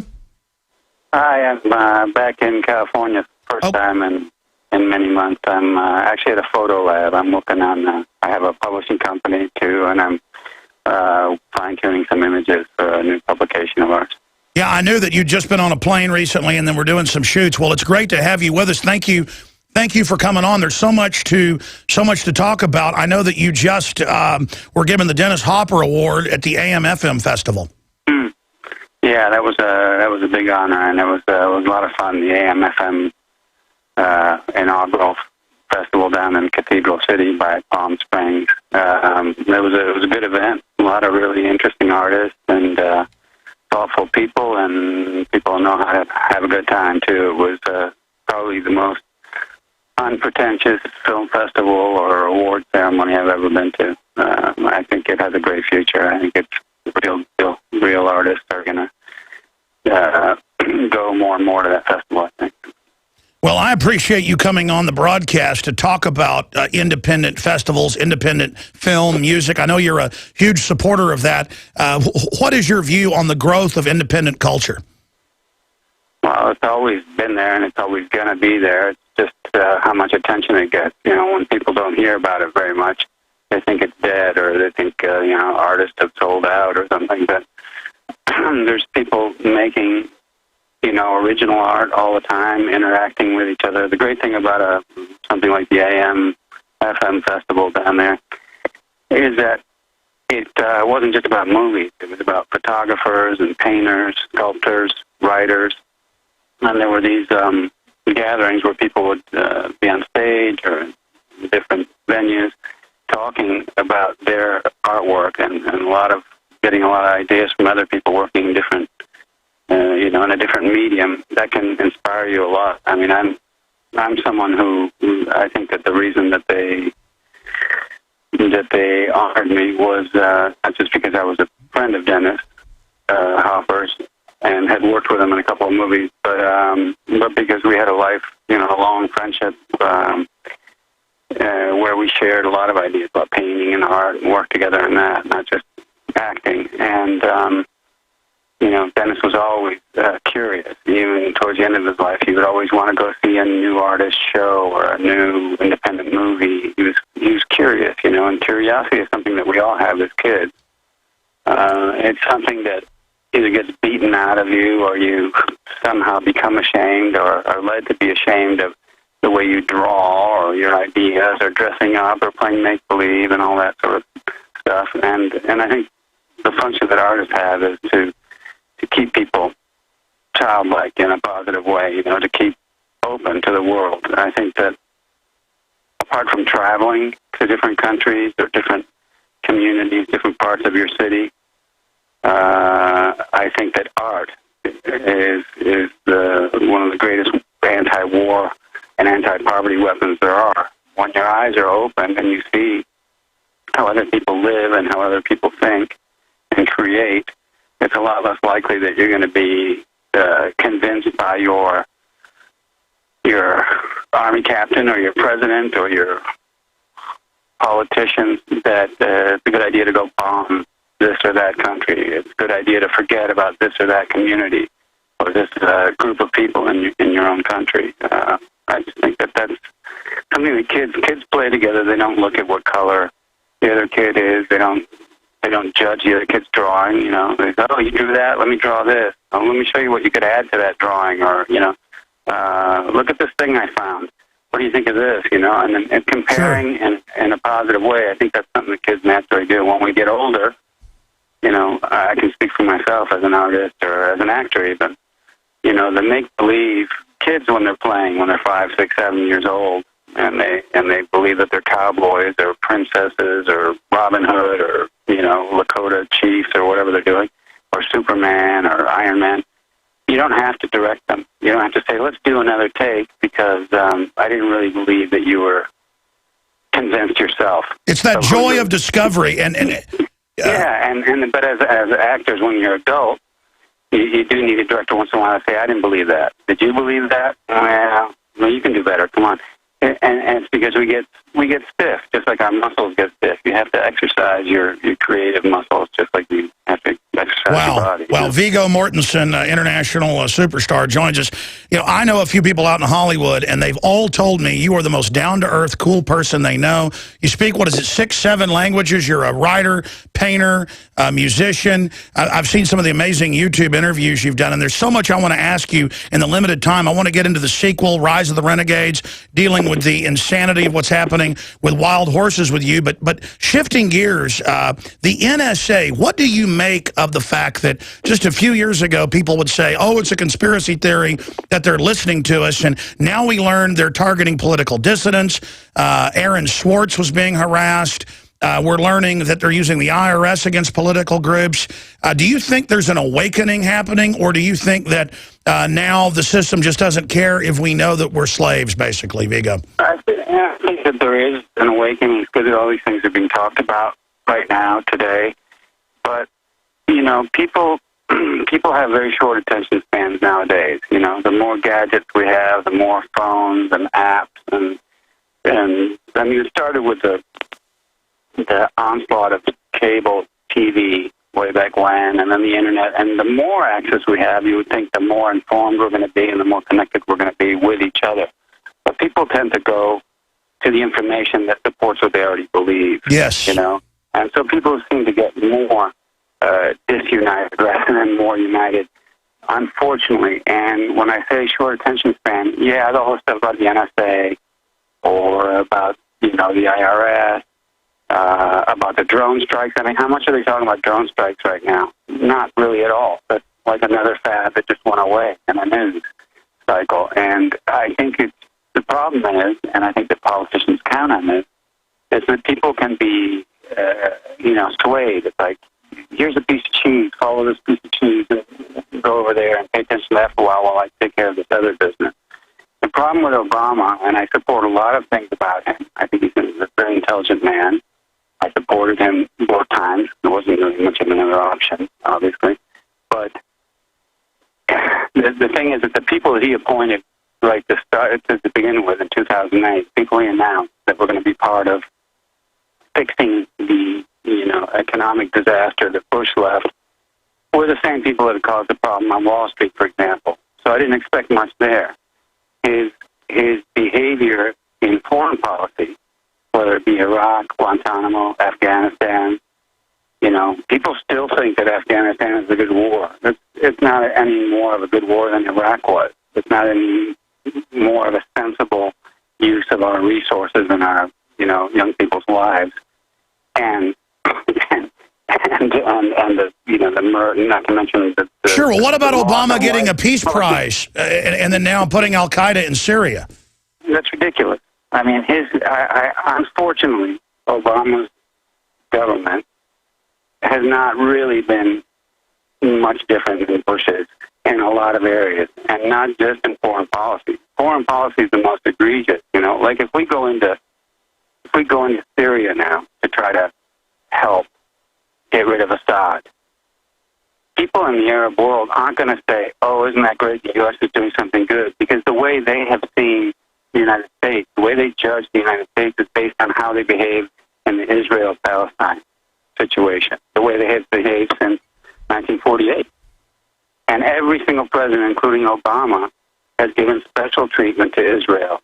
And that's obvious to Arab people. So it's going to be hard for us to be considered the good guys, which is something that our government and I think our people, we all want people to like us and think, oh, we're the good guys. We're the guys from World War II that handed out candy bars on the streets of Paris and Rome.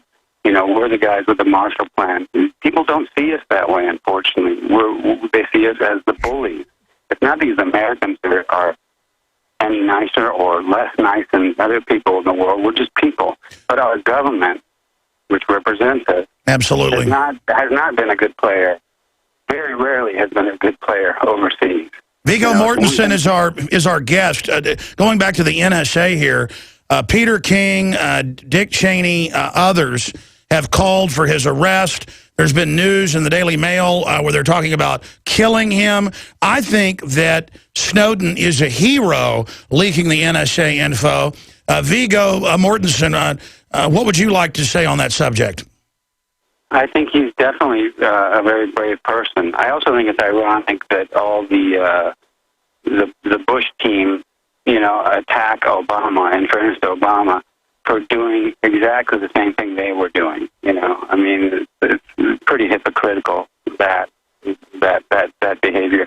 I know this seems like a small thing, but it starts locally. Activism and I agree. Common sense community activity. I have to say something about additionally about the AMF on Festival. Yeah, let's talk about that. Which is that the mayor of Cathedral City, Kathleen De La Rosa, she did something very clever, or the government down there, or city council, wherever. They allowed a lot of buildings, and would be as a consequence of what happened in 2008 with the economy and with real estate all over the country. There was a lot of retail space that had been built that businesses just left there, and there's all these empty space and a lot of communities. And what they did in Cathedral City is that they donated or gave very low rent to people who wanted to open galleries and art spaces. And those spaces down there are being used in a really good way. And it's not just that it's nice to look at or it's good to take the kids to see artwork. Well, that's what made New York the head of culture worldwide, was in the 30s, them doing that. Exactly. And that proactive stance from the local government down in Cathedral City has not just made life richer for people, but it's also improved the economy. There's people opening places to eat. There's a lot of activity down there, rather than just being another urban wasteland. Well, that's what's great about what you do, Viggo, is you're so down to earth, and you use your mind. You're obviously a really smart guy, and also your celebrity to all over the world. You just go around actually trying to help people instead of just going to a photo op and doing it. And it's so exciting. Speaking of a new film, Rise of the Renegades, a sequel to Wild Horses and Renegades, these beautiful horses out there. And I saw in write-ups of the film. I want to see it. And you're out there obviously promoting it, trying to bring attention to this, that they gave the horses to a guy who was going to take care of them and get them homes, who was a known horse meat guy. It's just ridiculous how transparent the government is. Your take on that? Well, it's a long story, and we probably don't have time for it, but I do recommend you see this movie by James Kleinert. The Bureau of Land Management and, government in Washington in general has not had a very good history with wild horses and burros. And,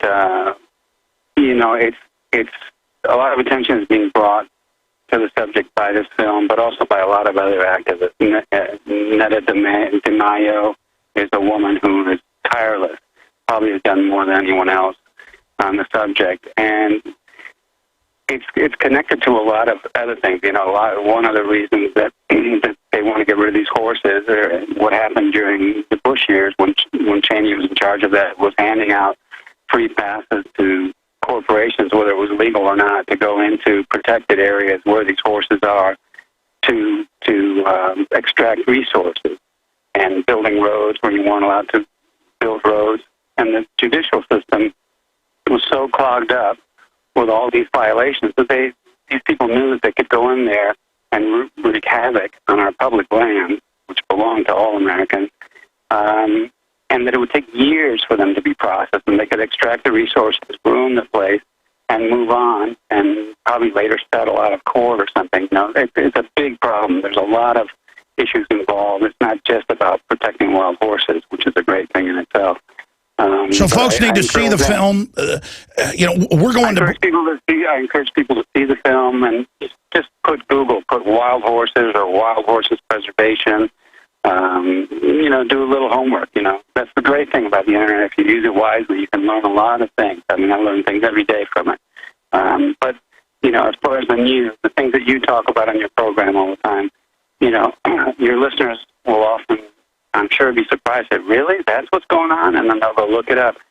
When I say that people tend to go to what they already know, it's what they do. You go look at the news about your sports team, not other sports Vigo, teams. My broadcast... You'll listen to CNN or to Fox, or you'll listen to and watch MSNBC or whatever. You'll listen to your show only. Vigo, you were offered the part of Zod and didn't take it? I wasn't available at the time. Unfortunately, it probably would have been a lot of fun to play that part. Although I have a lot of respect for Terrence Stamp's portrayal, I got to say. Oh, yeah. I saw him in The Iceman, chilling. He's an incredible actor. He's very good. Yeah, you can't do everything. You just try to follow your instincts. And my philosophy is prepare the best you can for accidents to happen, because they always will. And something good can come out of an obstacle always. Who knows? Absolutely. But I would love to see you play a villain. I've seen you play like mobsters trying to be reformed and things. Have I missed a film where you're a villain? Well, I played Lucifer once in a movie called The Prophecy. That's right. I saw that. With Chris Walken. Yeah, that's a good movie. You never know. I just try to follow my nose. If I like a story, I'll go do it. I don't really think about the budget or where it's being shot or anything. And fortunately, since I can speak more than one language, I've been able to work. The last couple of years, I did 2 really interesting movies down in Argentina. One that came out recently here called Everyone Has a Plan, where I played twin brothers who don't like each other very much. That was an interesting kind of thriller. And I'm going to go do a movie that's set in a very interesting... Have you ever seen a movie called Battle of Algiers by Punta Corvo? I love that movie. It's almost like a documentary. You're watching it and you think it's real. Yeah, it's unbelievable. It's set during the fight for independence in Algeria from France, which has been a colonial occupier for 130 years. And imagine if the United States had stayed in Iraq for 130 years straight. That's how fed up the people were there. But it was a complicated subject. Anyway, there's a movie that's being shot that takes place during that period, late 50s, in North Africa this fall. And act in that one, and but I got to bone up a little because I have to speak French and Arabic. I can't wait to see that. Well, I hope it gets over here. The problem is those little movies have a hard time getting distributed over here. But, you know, I figure if you do your best and you do a good job, eventually it'll get seen somewhere. Well, we're seeing a resurgence of art house films because of more of the smaller theaters. I just love it. Moving quickly, because I know you've got to go. Bob Anderson, the greatest swordmaster ever, who died last year, said you were the greatest swordsman he ever trained. And I think he said not just in movies. I mean, how good are you with a sword, Vigo? Well, I'm probably a little rusty now, but that's high praise coming from Bob Anderson. He's a legend in swordmaster circles. He was something else. He's been in movies. He was in the Olympics. That's how he started out as he was a fencing champion and a great person. He was an incredible teacher, very strict sometimes, but he had a good sense of humor, and he was tough, but he was fair, and I learned a lot from him. He's the one who taught me to do all the fighting for Lord of the Rings. That's where I met him, and then I subsequently did a period movie, a big Spanish epic set in the 17th century where we fought with two blades, with rapier and dagger, and that was. So bottom line, don't get in a knife fight with Viggo Mortensen. I want to give out the name of your publishing company, where you also publish a lot of photos, articles, videos, things you're doing. I've been to the site before. So many great things on there. It's percivalpress.com, and we'll email that out at The Real Alex Jones on Twitter. Going back to what you said right before the break, and then I've got one other question, and I'll let you get out of here, Viggo. You're a real sweetheart to come on with us, your busy schedule. You were talking about getting outside the box. Google admits they now, and YouTube tries to keep you in what they think you like, and they admit to balkanize the population. And I agree with you. The greatest solution. How do they do that? They take what your surfing history already is, and they admit then if you're searching or on YouTube or anything they own, then they try to keep you on a digital plantation of only what you're already into. Yeah, it's true that you have to push yourself. It's the same as getting off the couch and at least going for a walk. It's not always the first thing you want to do. You'd maybe rather stay on the couch and eat another bag of chips, but it's it's good for you to get out and go for a run or go for a walk or go talk to somebody. Get off the phone, get away from the TV and so forth once in a while, or regularly. And it's the same with looking for, if you're curious about what's going on in your community and what's going on in the world, you got to make an extra effort. Go listen to people and read people that you probably won't agree with, just to get the other side of it. Make up your own mind, because the left, the right, all journalists, all commentators have their spin, have their motivation. Get out of the rut. Get out of the rut. Expand. Yeah, make up your own mind. But you got to make an effort. It's not just going to be handed to you by a computer without you making an effort to go look elsewhere. Wow, Viggo, amazing. In closing, most horror movies, I'm not a horror fan. I like science fiction that has some violence in it or whatever, just because that makes it more real. But since I was a child, no movies have scared me. And I've seen movies before that are, were action adventure, and I'll want to watch them again. The Road touched me like no other film I've ever seen.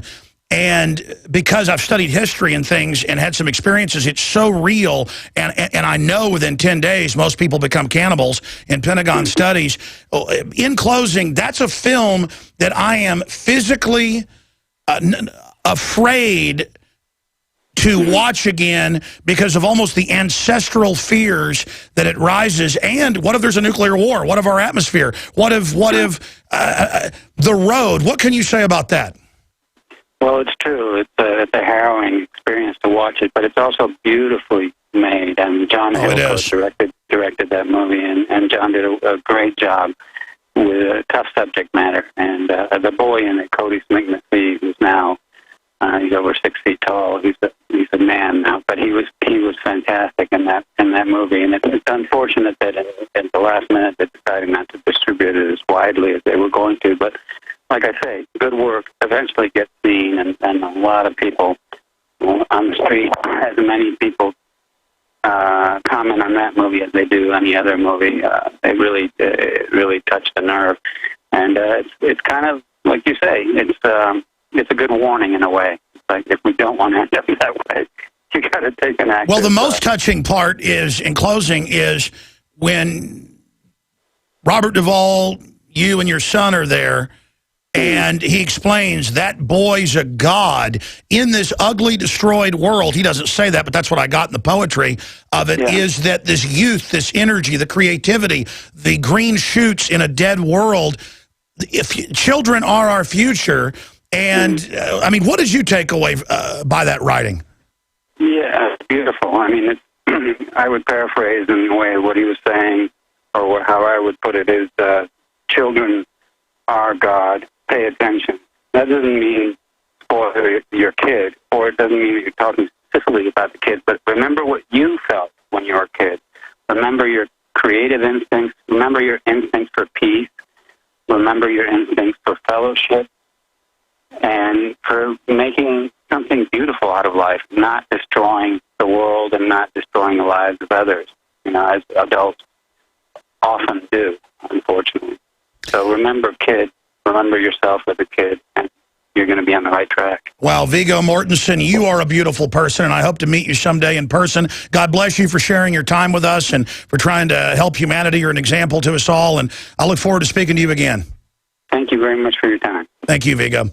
Wow, that was a powerful interview. That is really amazing, and it's amazing to know that we've touched Viggo, that he listens to the show. And it's just another example of how many amazing people there are out there that know what's happening. I'm telling you, ladies and gentlemen, I've read too many accounts of war and collapsed society. Seeing something like The Road, that movie it's like Godfather 1, where it's like it's real, or The Battle for Algiers he mentioned. You watch that and you think it's a documentary. It's done so good. And there's parts of Godfather where it's not magic like that. The Road is magic from the start to the end, and Viggo is an artist.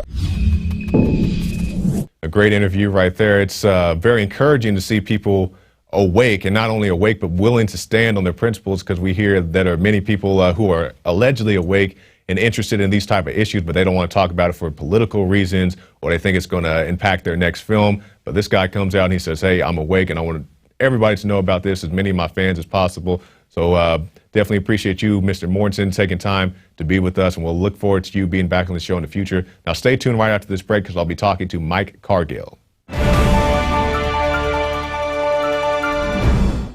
Now you can watch the Infowars Nightly News streaming live as it happens for free. Check it out at Infowars.com/show.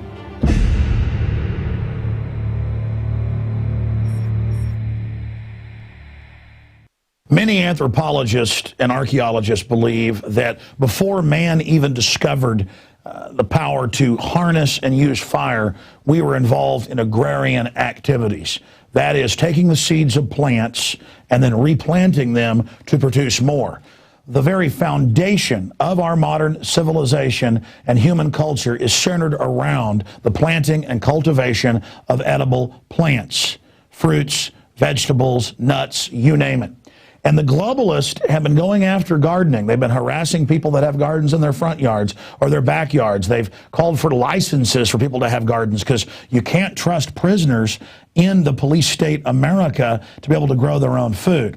That's why I've come to the realization that we need to become self-sufficient. You need to be informed. You need to have the Second Amendment to protect yourself. You need to be politically active to wake up others.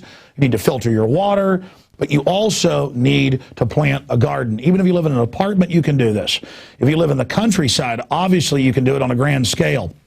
There are so many green belts in areas that humans don't even visit, nearby cities and in suburbs, where people are now more and more planting their own little private gardens and meadows and off the side of the road.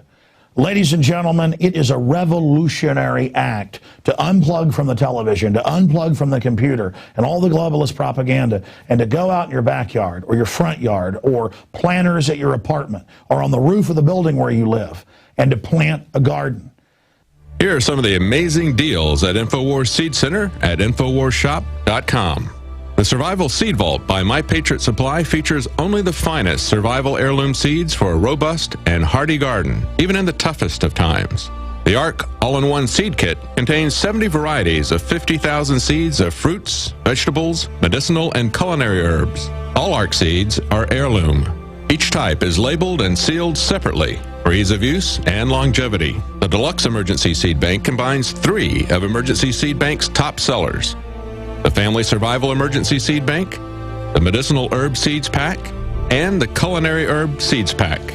We also have starter varieties of the deluxe seed packages for fruit, salad, salsa, peppers, and medicinal herbs and more. Go to the Infowars Seed Center at InfowarsShop.com. A little seed can grow a huge tree that produces fruit for up to 50 years. We have the best life bombs. That's what these are. We have the best weapons against death out there at the lowest prices, waiting for you to lovingly plant them and lovingly grow them and lovingly eat them and share them with others. We will strike back against the New World Order, and this is only one more initiative in our fight against them. So please join us at InfowarsShop.com, or you can link through at Infowars.com at the Infowars Seed Center.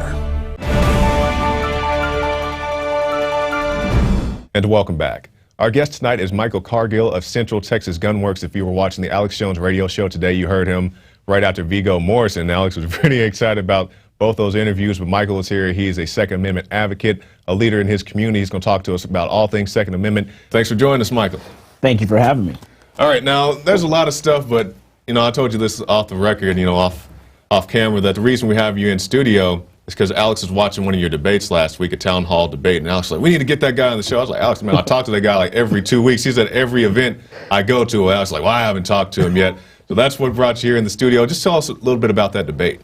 Awesome. Yes, we had a debate in Georgetown, and it was a town hall meeting setting in the courthouse, and they wanted to focus on gun control in America. And basically, you know, they invited members of the Brady campaign and some other individuals in the community to discuss gun control and about taking Americans' gun rights away from them. Right. That's pretty much what it was. And I'm sitting here and I'm looking at it, and they have one, you have a whole panel of people up there, but there's one lady in particular that struck my interest. She was somebody from the crowd. Lady comes up and she says, hey, I was raped and I wish I had a gun. And, they field the questions back to the panelists, and nobody really had a good explanation as to why this woman doesn't need a gun, or why she needs a gun that maybe has only 7 bullets, or, whatever the rhetoric may be.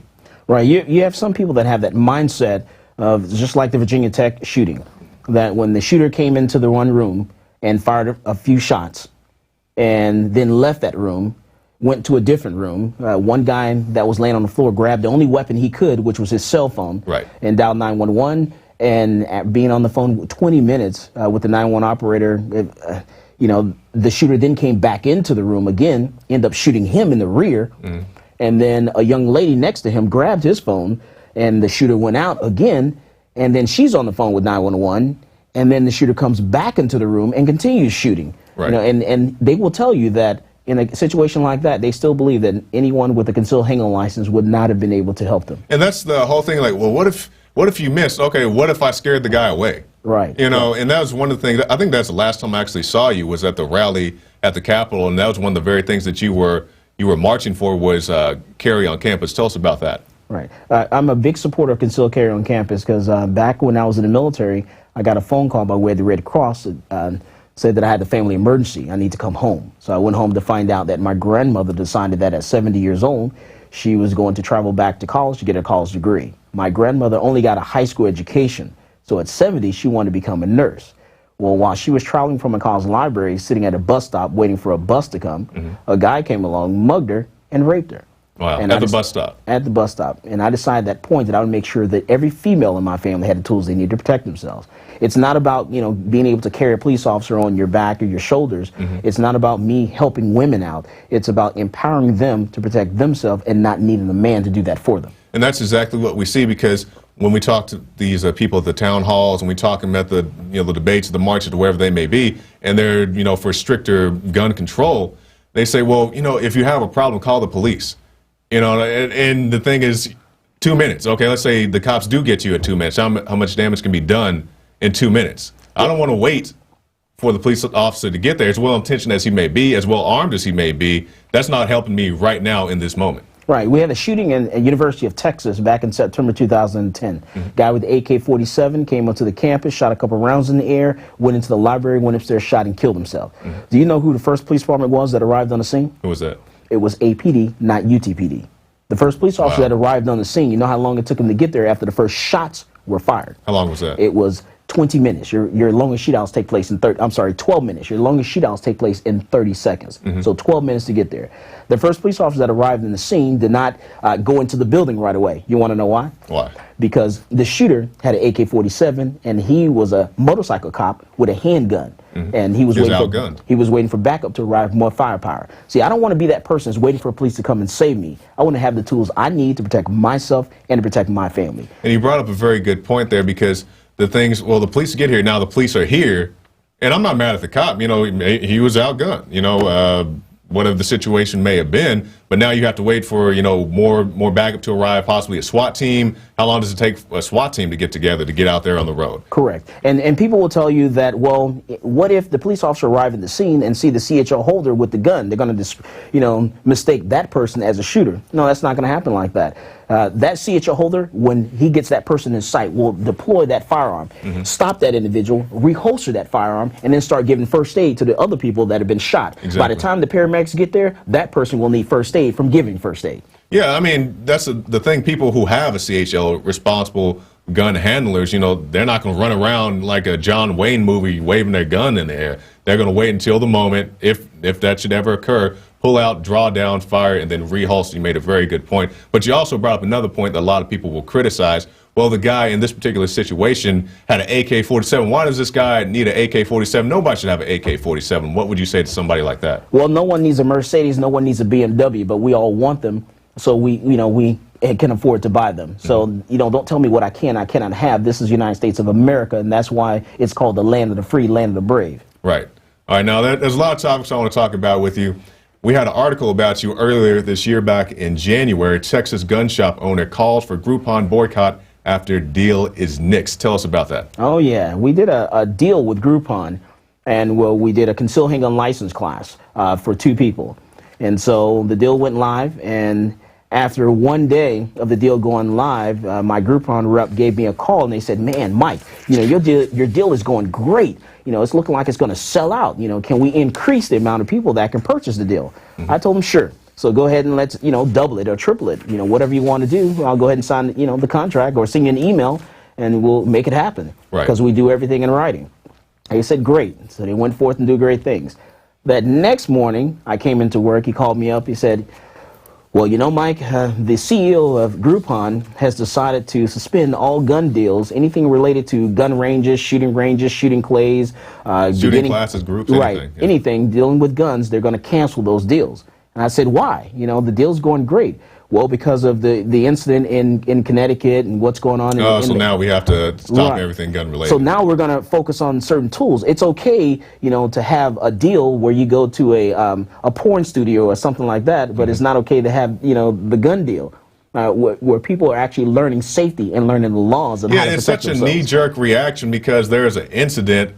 You know, just like the recent incident with this reporter on Rolling Stone. I don't know if you heard it on the Alex Jones radio show today before you came on. They were talking about the reporter, and his car allegedly caught fire, burst into flames, you know, when he struck a tree. And I'm wondering what Mercedes has to say in retort of that. I'm pretty sure Mercedes isn't going to be happy with the fact with somebody saying that their car just burst into flames if it is to strike something. Right. We're targeting lawful gun ownership in this country. We're not going after the criminals. Here in Texas, you know, just like you said about accidents, you have over 1,000 fatalities here in the state of Texas this year so far. 1,000 fatalities.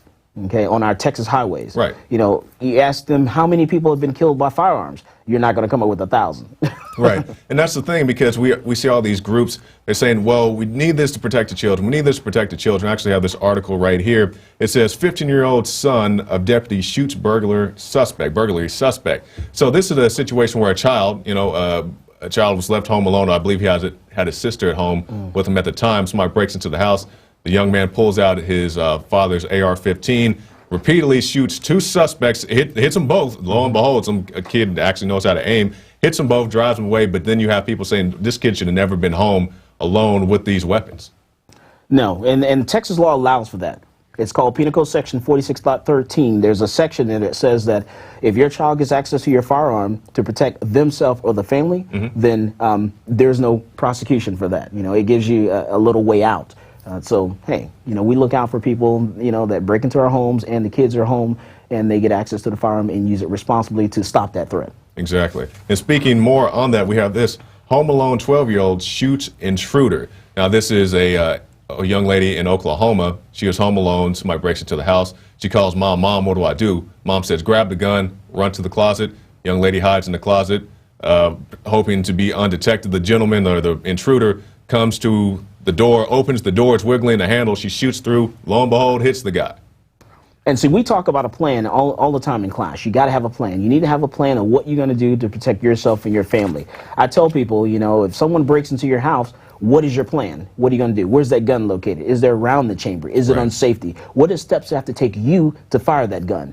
And so I actually try to get them to get a plan. If someone breaks into my home at 3 o'clock in the morning, I'm going to get all of my family members into a safe room. We have a code word, you have the alarm. If that code word is used, the alarm goes off, I want everyone to make it into the safe room. They make it into that safe room. In my safe room, I have a monitor where I can see my cameras 360 degrees around my house. Every entrance, every exit to my home is a camera. I can see as far left as the left side of my neighbor, as far right to the right side of my neighbor, every entrance, every exit to my home.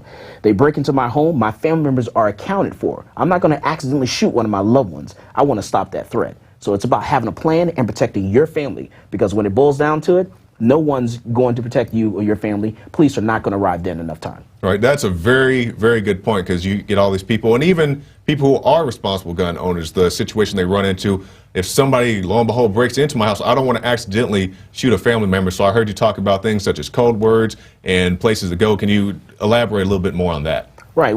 I use a code word like in my shop. We have a code word event. There's an emergency inside the shop. We're doing a concealed handgun class of about 60 people one Saturday morning. And I had a class of 30-something odd number on one side and another class of about 25 and some odd number, total of 60 on another side of the building. And we're doing a concealed handgun class, and everyone was on break. They were, you know, in the restroom, shopping, or doing whatever outside, smoking a cigarette. And the guy came into the shop, and he wanted to buy a gun. He wanted to buy a gun to kill somebody, and he was shaking, and he had the cash to buy that gun, and he was going to buy that gun, and nothing was going to stop him from buying that gun. Well, my staff used the code word. And when they kicked that code word in, which, you know, never been used before, they used the code word. I said hi to the guy, and I identified what the issue was, and I hit the silent alarm. And then get the police rolled in that direction. And so I engaged that individual, gave him the paperwork, said, "Well, I'm going to help you buy that gun. You know, here's your paperwork, and you say you got the cash? All right, you have all the cash." You know, I wanted to help him buy that gun. And then police showed up. We got him outside, and when we got him outside, his girlfriend, some other people showed up. About 10 police officers showed up. There was a big fight outside in the parking lot, not in my shop. Right. You know, it's up to me to make sure I keep my employees safe, my customers safe. You know, and I want that to happen outside, not in my shop. Have you heard anything about that since then? Have you followed up at all? Yes, they actually took him to get a mental eval done. Okay. All right. Well, see, that's a situation where a mental evaluation may be necessary, but we hear all these people saying, well, for somebody to purchase a firearm, we want them to have a mental health evaluation, but under the new Obamacare, it says that no interactions between you and your physician are private anymore. So it's like you're mad at, lo and behold, maybe the Spurs lose tonight. Right. I'm mad at the Spurs loss, so I'm gonna go out and kill somebody, and then, oh, you're gonna kill somebody, Mr. Smith? Well, let me report this, and then next time you go into the gun shop, you get flagged. Right, exactly, and that's the one thing we're afraid of. Like our soldiers, our soldiers are deployed overseas and in a hostile situation. They return back home, and they have some issues dealing with what took place overseas, actually shooting someone and those issues. Well, then they label them with PTSD. When they get back home, some people feel that, well, since they're labeled with PTSD, we should take their firearms away from them. And then they'll turn around and redeploy them back into that war zone. Exactly. It's okay to have your firearm when you're overseas protecting someone else's constitutional rights or someone else's freedom, but when you're here in the United States, we're going to take yours away. Yeah, and we see this. They've been demonizing veterans, coming after the gun rights, demonizing them in all the shows and so forth. But then again, most veterans here, if they own a rifle, it's probably a semi-automatic, even though they're shooting fully automatics, flamethrowers, God knows what, over there overseas, but I don't want to focus just on that. Let's get back onto this. We get another document cam shot. Now, this is a situation, a group in Houston, I believe they've done this in other cities as well. They're giving out shotguns in high crime neighborhoods, and like I said, I believe they are doing this other places. Do you agree with this strategy? I agree 100%. You know, we need to give the power back to the people, not go to the local police department and turn your guns in for $5 or whatever it is. Since you, we'll get back to the Houston thing, but I want everybody to know, I've talked about this before, but I want everybody to know this. In states such as Arizona, you know, state of Gabby Giffords, where Gabby Giffords got shot, when you turn in your gun to the police, they don't destroy it, they resell it. Which is to say the gun that shot Gabby Giffords could be back out on the street today because they resell it. And they also do it in, I believe they do it in a suburb of Chicago. So you think about that, next time you go to turn your guns and they give you a little dinky $25 gas card, they're going to resell your AK-47, your AR-15. Yeah, there you go, right there. Arizona law forces cities to resell guns from buyback programs. So there you go. Just keep that in mind. So it's not really about safety, is it? It's not about safety. It's about making money. When it boils down to it, it's about making money. Okay, I'm sorry. Now I interrupt. Now tell us about these shotguns in these high crime areas. Yes, we need to empower, you know, the families to protect themselves. We need to focus on families because law enforcement is just a phone call away. Yes, give the shotguns to the families so the families can protect themselves because the police are not going to arrive there in enough time. So I applaud this organization that's donating firearms to families and to the poor, the less fortunate. Because even our concealed handgun program that we have here in Texas, you know, it costs money to take a class. You know, you have to pay for the class and then get the license, the fingerprinting done, and all that stuff. So we've kind of gotten away from, you know, like Vermont, in the state of Vermont, where it's constitutional carry. Everyone can carry openly or concealed without a license. We've gotten away from that, and it's all about money now. Yes, I agree with that 100%. Constitutional carry, because everyone should have that right to protect themselves. You shouldn't have to go get special permission from Big Brother to, you know, to carry a handgun. Right. All right, now, Mike, I want to get your opinion on this. We saw recently President Obama, he went down to Mexico, and he's standing there in front of a big crowd, and everybody's cheering him on. He says, the reason for gun violence in this country is because these guns came from the U.S., which is true. But they came, not all of them, but a good number of your more exotic guns, I guess you would say, came from the United States of America under Operation Fast and Furious that gave guns to Mexican drug cartels. Now, we hear all this rhetoric about background checks and stricter gun control, but we gave, under this administration, weapons to Mexican drug cartels. And the defense I always hear is, well, you know, we had Iran-Contra and we had these other things. I'm not saying we didn't, but this administration gave weapons to Mexican drug cartels. Right. Just like what the government's doing right now and focusing on giving arms to another country right now, they're going to let the same thing happen there that's happening in Mexico. We need to decriminalize marijuana and take that control away from the drug cartels, and then hold the administration accountable for what they're doing in selling arms or tracking arms or whatever they think they're doing, because that's not helping the problem. They need to focus on their laws. They know when a gun's being purchased, and you know they're tracking all that stuff. You know, and so they need to focus on, you know, on their side of the house and leave the people, the American people, out of it. Now, I don't have an article for this, but it just popped in my head when we were discussing the topic of Mexicans, and this boils down to more Hispanics. But on the background checks for guns, I believe it changed in the past year, where it has an additional box for people of Hispanic origin. Are you familiar with that? Yes. Okay, so when you saw that, what did you think about that? Yeah, because they added a different box now. You have 10A, 10B, yes. Not Hispanic or Latino or Hispanic or Latino, and then you pick 10B and say white, black, or Asian, or whatever. Right. And the reason they say that's for is to track, you know, these, I guess, supposed guns going to Mexico or whatever Hispanic countries, gang violence, whatever. We do something a little different in Texas, since we actually border a foreign country. In Texas, if you purchase 2 handguns or 2 long guns in a 5-day period, they've actually forced the gun store to fill out a form and report you to the FBI without your knowledge. Right. Okay. So because we're bordering Mexico. So that's one thing that, you know, I don't think people are aware of. I'm glad you mentioned that. People know that now. You know, I'm against universal background checks because I don't think that we should focus on individuals and, one person being able to sell a gun or a firearm to another private individual, you know, that's one thing that we should do on the gun store side of the house. You know, we do background checks in the gun store. If a gun store goes to a gun show to sell a gun in a gun show, they have to do a background check. They have to fill out. The person has to fill out the form. We have to call the FBI and the NICS and do the background check in the gun show, gun store, as long as you're an FFL, a federal firearms license. Right. So. Now, I want to go back to the debate briefly, then we'll get back to our articles. When we saw you in the debate last week, somebody brought up the point that, you know, he goes to a gun show and he sees all these licensed dealers selling thousands of guns and all that. And then you had a retort to that. What was your retort? Well, the thing is, he said that, you know, he sees private individuals selling thousands of guns. Okay. And I said, well, if you see a private individual selling thousands of guns, I just want you to know that's a felony. That's illegal, and you need to report them to the ATF. Can you explain to us why that is? Because if you're selling firearms for profit, then that's illegal according to the ATF. Okay? If you want to just sell your one particular gun, your 5 guns, or whatever that you have in your stash, you can do that at the gun show. But when you get to the point where it's a business for you, then that becomes a felony. Oh, okay. That makes sense. That makes sense to me. All right, now I want to go on to the racial views of guns, because we see so many people saying that guns are for white people, their guns are to oppress a specific race or class or whatever. We have this article from the LA Times. LA Times announces white men are terrorists. They're not jihadists. They are white, right-wing Americans, nearly all with an obsessive attachment to guns, who may represent a greater danger to the lives of American civilians than international terrorists. Well, you know, in my family, you know, we're all, you know, black, African American.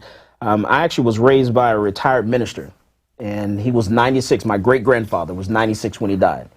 My great-grandfather used to always have this Bible with him, and he would say to me, Michael, I like to bring everyone the Lord. He always had that Bible. My great-grandfather would open up that Bible. In the middle of that Bible, there was a hole cut out. He said, Michael, I like to bring everyone the Lord. My great-grandfather would reach into that Bible, and he would take out a revolver. And he said that when I cannot bring them the Lord, I will send them to the Lord. You know, so personal safety is for everyone. It's not just for whites, blacks, Asians, or whatever. It's for everyone. Everyone's concerned about that, and everyone's got guns. Certain people are more concerned about knowing the laws and, you know, and keeping themselves out of the system than others. I said on the show earlier that, you know, we have over 1 million people that are locked up in this country, you know, getting to the race issue. 1 million people locked up. Out of that 1 million, majority of them are black, are African American. So those are the ones that are going to be faced and having to deal with new laws, new gun control laws. Exactly. Because you're going to give tools to law enforcement to go after, put more blacks, lock them up in jail with these new gun laws. And so that's why I definitely agree with that. But I want people to know it's beyond a racial issue, because we see things like in Florida, a man was charged with 5 felonies for releasing balloons. I'm not sure if you saw that article or not. I'm dead serious. This guy, he was out, I believe he was getting a Valentine's gift for his sweetheart or whatever. You know, they were out. He says, hey, baby, I love you. And he releases some balloons.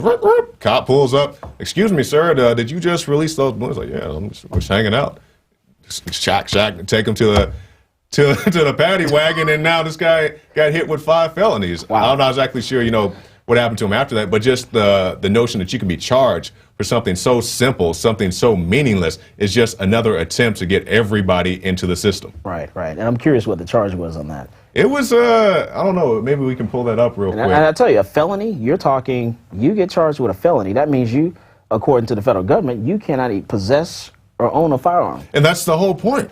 That's the exact point, because people think of felons, you know, your big-time drug pushers or your violent offenders, you know, people such as that. They don't think about somebody releasing balloons as a potential felon. We see people getting arrested for selling lemonade. I'm not necessarily saying that's a felony, but we've shown those videos. Just anything is a felony now. Right. I mean, just thinking outside the box is a felony. But that's okay. We won't belabor that point. I want to go back to this racial issue. I have this article right here. Danny Glover's claim versus the history of racism and gun control. Were you familiar with what Danny Glover said? No. This happened, I guess, back in February. Okay. And he said the Second Amendment was basically, is to protect slave owners. That was the history, the genesis of the Second Amendment, is to protect slave owners. No, the original intent of the Second Amendment is so that the people can protect themselves from their government. Exactly. And I mean, this was a mild internet meme at the time. I believe Ben Swan made an article about this. But basically, somebody was asking Danny Glover. I believe he was at a college giving a speech, and they say, "Hey, Danny Glover, what do you think about guns?" Because I guess Sandy Hook had happened recently. And what do you think about guns? He says, the gun laws in this country were to protect the slave owners. But then we think about some of the first gun laws in this country were just the opposite. They were imposed on freed slaves, and not just guns, but any type of weapon, swords, or whatever type of instruments that they had at the time. Right. And I believe the original, when they actually started gun control, and actually it targeted, the black community and slaves, and back in that time frame of, let's take the guns away from the slaves. That way the slaves can't protect themselves. And to me, I want to learn from the Jews. I definitely want to learn from the Jews, because you remove my firearm, then you're going to, take my money, control me, and take my home, and everything else goes. Once you take that gun, everything else goes. And my motto is, when they come after my guns, I'm going to give them my bullets first. Yeah, okay. Now, I think we actually found that article about the balloons. I was making sure everybody knows. I'm not making this up. Okay, so the guy was charged with, here it is, man faces 5 years in prison for releasing balloons on beach as a romantic gesture. Wow. Let's see, I see felony up there. I see the crime against the environment. That's what it was. Wow. Yeah, so that's real. Yeah, I think a couple of paragraphs above that, it talks about the felony. Yeah, according to the Sun Sentinel, let's see, we saw, it was an act of love, but a felony. So there you go. There you go. Just another attempt to get you in the system. Now, our time is coming short, but I want people to know that you're not just all about guns, you're about other activist issues as well. As a matter of fact, the first time I met you was down in San Antonio at a RFID student protest with Andrea Hernandez, a family we've documented on this show. And it had nothing to do with guns. You were just out there concerned. And tell us why you were there. It's about life, liberty, and prosperity. It's about keeping government transparent and the people's business private. And government should not be tracking people. We should not be listening in on U.S. citizens. They need to be transparent, but our business needs to be private. What goes on at my home is my business. Stay out of my home, stay out of my bedroom, and leave my guns alone. Yeah, I mean, when I'm at home on the toilet, I don't necessarily have anything to hide, but I don't think that's anybody's business. But we come to the end, so can you give us your final thoughts? Yeah, and like I said, my motto, my name is Michael Cargill, owner of Central Texas Gunworks, and I like to remind people. That's here in Austin. Yes, here in Austin, Texas. Stay on target, stay on message. Life, liberty, and prosperity. And when they come knocking at your door to take your guns, then give them your bullets first. There you go. Michael Cargill, Central Texas Gunworks. Thank you for your time, sir. Thank you, sir. All right. That's a good interview. And that was Michael Cargill. I definitely encourage you, if you are in the city of Austin or in Central Texas, go to centraltexasgunworks.com. Also go to the physical location. There's a lot of great stuff there, not just guns, also concealed carry and so forth right there at Central Texas Gunworks. And also, if you'd like to support this broadcast, you can go to prisonplanet.tv.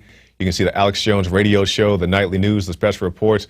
All that is right there at prisonplanet.tv, including that weird Bilderberg thing. Oh, man, I can't get over that thing. I hate just looking at it. But don't go back to Marco.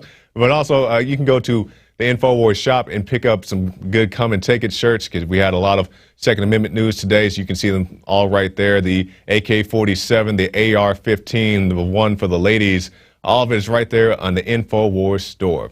So that's it for this edition of the Infowars Nightly News. I'm your host, Jakari Jackson. We'll see you back tomorrow.